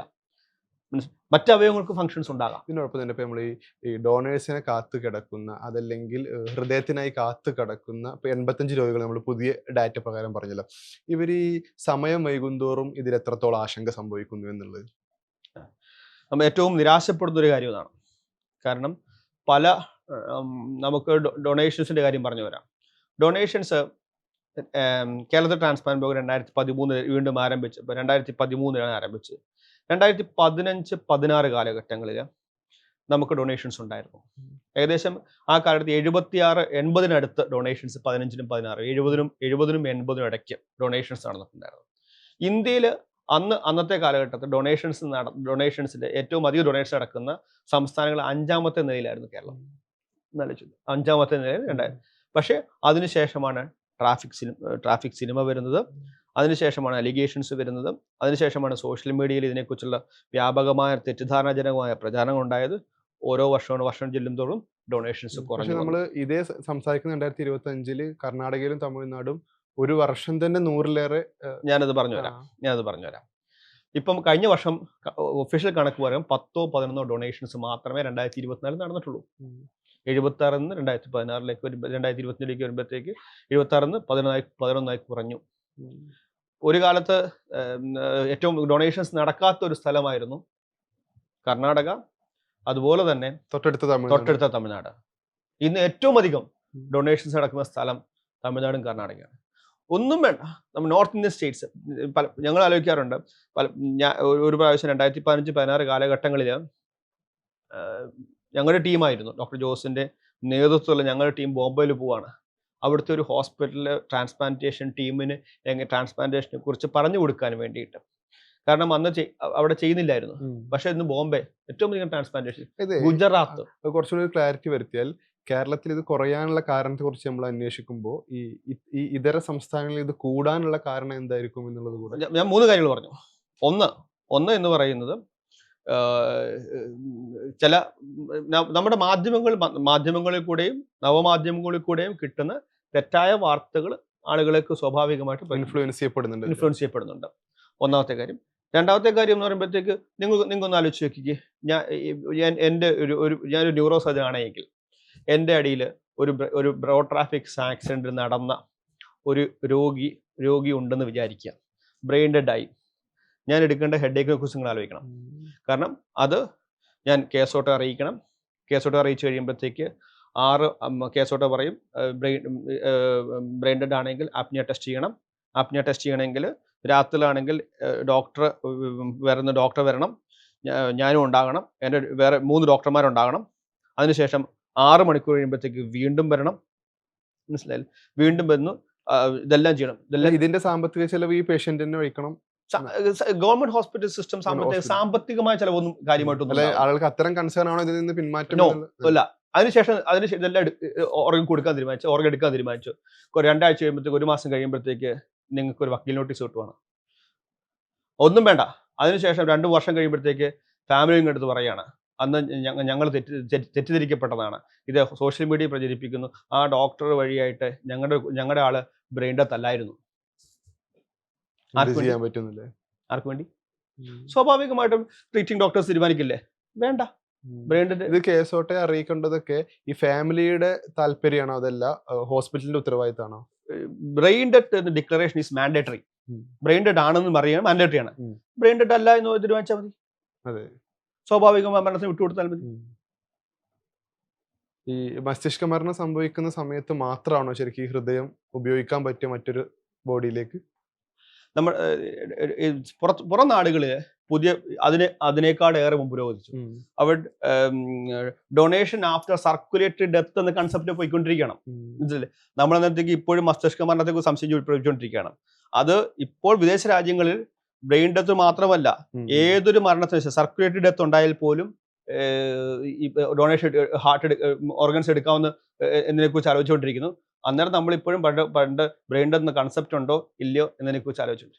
അവസാനമായിട്ടുള്ള ഒരു കാര്യം, ഇപ്പോൾ ഈ സമീപ ദിവസങ്ങളിൽ ഹൃദയാഘാതവും ബന്ധപ്പെട്ട വാർത്തകൾ സമാനമായി പ്രചരിക്കുന്നുണ്ട്. ഹൃദയാഘാതം കാരണം മരണപ്പെട്ടതും അതല്ലെങ്കിൽ ആശുപത്രിയിൽ ചികിത്സയിലുള്ളതുമായിട്ടുള്ള പ്രമുഖരും അതല്ലെങ്കിൽ ആളുകൾക്ക് അറിയാവുന്ന ഒട്ടേറെ പേര് ഈ കഴിഞ്ഞ 1-2 ആഴ്ചകൾക്കിടയിൽ തന്നെയുണ്ട്. അപ്പോൾ നിയമസഭയിൽ നിന്നുള്ളൊരു വീഡിയോ കണ്ടിരുന്നു. അപ്പോൾ വളരെ ആരോഗ്യവാനായ ഒരു യുവാവായിരുന്നു.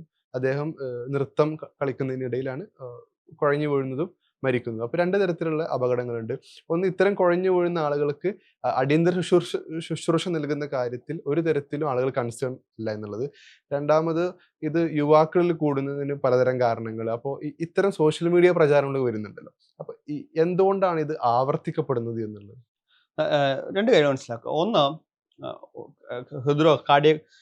ഹാർട്ട് അറ്റാക്കും കാർഡിയക് അറസ്റ്റും 2 വ്യത്യാസമുണ്ട്. നിയമസഭയിൽ സംഭവിച്ചത് ഒരു കാർഡിയക് അറസ്റ്റ് ആണ്. ഓക്കെ, പക്ഷെ കാർഡിയക് അറസ്റ്റിന്റെ ഏറ്റവും പ്രധാനപ്പെട്ട കാരണം ഹാർട്ട് അറ്റാക്ക് ആണ്. എല്ലാ കാർഡിയക് അറസ്റ്റും ഹാർട്ട് അറ്റാക്ക് മൂലമല്ല. പക്ഷെ ഒരു കാലഘട്ടം കഴിഞ്ഞാൽ, പ്രായം കൂടി കഴിയുമ്പോഴത്തേക്ക് 10-30 വയസ്സ് കഴിഞ്ഞു കഴിഞ്ഞാൽ കാർഡിയക് അറസ്റ്റിന്റെ ഏറ്റവും പ്രധാനപ്പെട്ട കാരണം ഹാർട്ട് അറ്റാക്ക് ആണ്. യുവാക്കളിൽ ഹാർട്ട് അറ്റാക്ക് കൂടുന്നു. മനസ്സിലായില്ല? നിങ്ങൾ മനസ്സിലാക്കുക, ഹാർട്ട് അറ്റാക്കിൽ നിന്ന് നമ്മൾ ആരും മുക്തരല്ല. കൃത്യമായിട്ട് മനസ്സിലാക്കാം. നമ്മൾ നോ റിസ്ക് എന്ന് പറയുന്ന ഒരു കാറ്റഗറി ഇല്ല. ഞാൻ പറഞ്ഞ ഹൃദയത്തിന്റെ അറ്റാക്കിന്റെ കാര്യത്തെക്കുറിച്ചാണ്.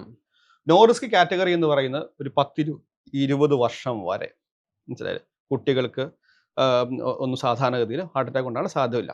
പല അപൂർവമായി ഉണ്ടാകാറുണ്ട്. ഞാൻ പറഞ്ഞു അജന്റെ കേസ്, അജന്റെ ചെറിയ പ്രായത്തിലുണ്ടായത് അത് കവാസാക്കിസ് ഡിസീസ് എന്ന് പറയുന്ന രോഗം മൂലമാണ്. മനസ്സിലായില്ലേ? അപൂർവമായ രോഗം. ഓക്കെ, അതുകൊണ്ട് 20 വർഷമാണ് ഈ പറയുന്ന ഹാർട്ട് അറ്റാക്ക് നോ റിസ്ക് സോണിൽ നമ്മൾ പെടുന്നത്. 20-25 വർഷം കഴിഞ്ഞു കഴിഞ്ഞാൽ നമ്മൾ ക്രമേണ നമ്മുടെ റിസ്ക് കൂടിക്കൊണ്ടിരിക്കുകയാണ്. പിന്നെയുള്ളത് നമ്മൾ 3 തരംതിരിക്കുന്നു. 1 low risk, 2 intermediate risk, high risk. മനസ്സിലായില്ലേ? നോ റിസ്ക് കാറ്റഗറിയിൽ നമ്മൾ സംസാരിക്കുന്ന ഞാനോ ഇല്ല, നിങ്ങളോ ഇല്ല. മനസ്സിലായില്ലേ? പൊതുവെ നമ്മൾ രണ്ടുപേരും നല്ല ആരോഗ്യമായിരുന്നു. സോ പൊതുവെ പുറമേ കാണുന്ന ആരോഗ്യമല്ല ഹൃദയത്തിന്റെ ആരോഗ്യത്തിന്റെ കാര്യം. സോ പിന്നെ എപ്പോഴാണ് നമ്മുടെ എങ്ങനെ നമുക്ക് റിസ്ക് അസസ് ചെയ്യാൻ പറ്റും? ഉദാഹരണത്തിന്, എനിക്ക് ഡയബറ്റീസ് ഉണ്ട്. ഹൃദ്രോഗത്തിലേക്ക് നയിക്കുന്ന സയന്റിഫിക്കലി കണ്ടുപിടിക്കപ്പെട്ട രോഗങ്ങൾ, diabetes, okay, high blood pressure, high cholesterol, ഇവയുണ്ടെങ്കിൽ എൻ്റെ റിസ്ക് കൂടും. എൻ്റെ ദുശീലങ്ങൾ, ഞാൻ പുകവലിക്കുന്ന ഒരാളാണെങ്കിൽ, എൻ്റെ ഫാമിലി ഹിസ്റ്ററി, എൻ്റെ വീട്ടിൽ പലർ ചെറിയ പ്രായത്തിൽ ഹൃദ്രോഗം, ഹാർട്ട് അറ്റാക്കോ ആൻജിയോപ്ലാസ്റ്റിയോ ബൈപ്പാസോ ചെയ്തിട്ടുണ്ടെങ്കിൽ എൻ്റെ റിസ്ക് കൂടും. എനിക്ക് ഇങ്ങനത്തെ മൾട്ടിപ്പിൾ റിസ്ക് ഫാക്ടേഴ്സ് ഉണ്ടെങ്കിൽ റിസ്ക് ഭയങ്കരമായി കൂടും. എൻ്റെ പ്രായം കൂടുന്തോറും എൻ്റെ റിസ്ക് കൂടും. മനസ്സിലായില്ലേ? സോ അതുകൊണ്ട് തന്നെ നമ്മൾ ഏത് റിസ്ക് കാറ്റഗറിയിൽ പെടുക എന്നുള്ളത് നമ്മൾ മനസ്സിലാക്കിയിരിക്കുക. എനിക്ക് പ്രായം കുറവുണ്ടെന്ന് എനിക്ക് എന്നോർത്തുകൊണ്ട് എനിക്ക് 0 റിസ്ക് അല്ല, അല്ലെങ്കിൽ ലോ റിസ്ക് പെടുന്ന ആളല്ല. അതേസമയം എനിക്ക് ഡയബറ്റീസ് ഉണ്ട്, എൻ്റെ റിസ്ക് കൂടാം. പ്രഷർ ഉണ്ട്, റിസ്ക് കൂടാം. ഇതെല്ലാം ഉണ്ടെങ്കിൽ വളരെയധികം സ്വാഭാവികമായിട്ടും വളരെയധികം റിസ്ക് ഉണ്ടാവും. മനസ്സിലായില്ലേ? സോ ആദ്യം നമ്മൾ റിസ്ക് ഐഡന്റിഫൈ ചെയ്യാം. ഞാൻ പറയാം, നമ്മുടെ ലക്ഷ്യം എന്താണ്? നമുക്ക് ഹാർട്ട് അറ്റാക്ക് ഉണ്ടാകാനുള്ള സാധ്യത കുറച്ചു കൊണ്ടുവരിക, അല്ലെങ്കിൽ എത്ര മുമ്പോട്ട് കൊണ്ടുപോകാമോ, ഹാർട്ട് അറ്റാക്ക് ഉണ്ട പ്രായം എത്ര മുമ്പോട്ട് കൊണ്ടുപോകാൻ അത്രയും മുമ്പോട്ട് കൊണ്ടുപോകാൻ ശ്രമിക്കുകയാണ് ചെയ്യേണ്ടത്. സോ നമ്മുടെ നാട്ടിൽ സ്വാഭാവികമായും ഇപ്പോൾ നോക്കുമ്പോൾ ഈ റിസ്ക് ഫാക്ടേഴ്സ് കൂടി വരുന്നു. ഒന്ന്, ഏറ്റവും പ്രധാനപ്പെട്ടത് ഡയബറ്റീസ്. സംസ്ഥാനത്തെ കേരള സംസ്ഥാനത്തിലെ ഡയബറ്റീസിന്റെ പ്രിവലൻസ് എന്ന് പറയുന്നത് 28%. 100 രോഗികളിൽ 100 ആളുകളിൽ 28 പേർ ഡയബറ്റിക് ആണ്. നമ്മുടെ ഡയബറ്റീസിന്റെ പ്രശ്നം എന്താണ്? അൺകൺട്രോൾഡ് ഡയബറ്റിക്കാണ്. നമ്മൾ ഡയബറ്റീസിനെ കുറിച്ച് ആലോചിക്കുമ്പോഴത്തേക്ക് നമ്മൾ മരുന്ന് കഴിക്കുന്ന ഒറ്റ കാര്യത്തെക്കുറിച്ച് ആലോചിക്കുന്നത്. കൺട്രോൾ എന്ന് പറയുന്ന കാര്യത്തെക്കുറിച്ച് പലപ്പോഴും ആലോചിക്കാറില്ല. ഡോക്ടർ, ഞാൻ മരുന്ന് കഴിക്കുന്നുണ്ട്, ഞാൻ ഭക്ഷണം നിയന്ത്രിക്കുന്നുണ്ട്, ഞാൻ അത് കഴിക്കുന്നില്ല, ഇത് കഴിക്കുന്നില്ല എന്ന ന്യായങ്ങൾ പറയുകയല്ലാതെ പലപ്പോഴും ഡയബറ്റീസ് വേണ്ട രീതിയിൽ നമ്മുടെ ആളുകൾ കൺട്രോൾ ചെയ്യുന്നില്ല. ഒന്നാമത്തെ കാര്യം. സ്വാഭാവികമായിട്ട് നമ്മുടെ സമൂഹത്തിൽ റിസ്കിന്റെ ലെവൽ കൂടുതലാണ്. അതുകൊണ്ട് ഹൃദ്രോഗ സാധ്യത കൂടുന്നു. പിന്നെ അതോടൊപ്പം തന്നെ ഇപ്പോൾ നമ്മൾ യുവാക്കൾ ഹൃദ്രോഗം ഉണ്ടാകാനുള്ള ഏറ്റവും പ്രധാനപ്പെട്ട കാരണങ്ങൾ ഒന്ന് ഞാൻ പറയും, ലഹരിയുടെ ഉപയോഗം ഇതുമായിട്ട് ബന്ധപ്പെട്ടതാണ്. സംശയിക്കത്തക്ക രീതിയിൽ കൂടുന്നുണ്ട്. ഞാൻ കണ്ടിട്ടുണ്ട് ഹാർട്ട് അറ്റാക്ക് ഉണ്ടാകുന്നത് കഞ്ചാവ് വലിച്ചിട്ട്, കൂട്ടുകാരത്ത് കഞ്ചാവ് വലിച്ച് ആദ്യമായിട്ട് കഞ്ചാവ് വലിക്കുന്ന ആദ്യത്തെ പുകയിൽ തന്നെ ഹാർട്ട് അറ്റാക്ക് ഉണ്ടായിട്ടുള്ള കുട്ടികളെ ഞാൻ കണ്ടു. 20-25 വയസ്സുള്ള ആളുകളെ ഞാൻ കണ്ടിട്ടുള്ളതാണ്. സോ ഇതെല്ലാം കൊണ്ടാണ് നമ്മുടെ നാട്ടിൽ ഹൃദ്രോഗത്തിന്റെ നിരക്ക് കൂടുന്നത്. അതുകൊണ്ട് നമ്മൾ പുറമേ കാണുന്ന ആരോഗ്യത്തിന് സമം ഹൃദയത്തിന്റെ ആരോഗ്യമാണ് എന്ന് കരുതുകയേ ചെയ്യരുത്.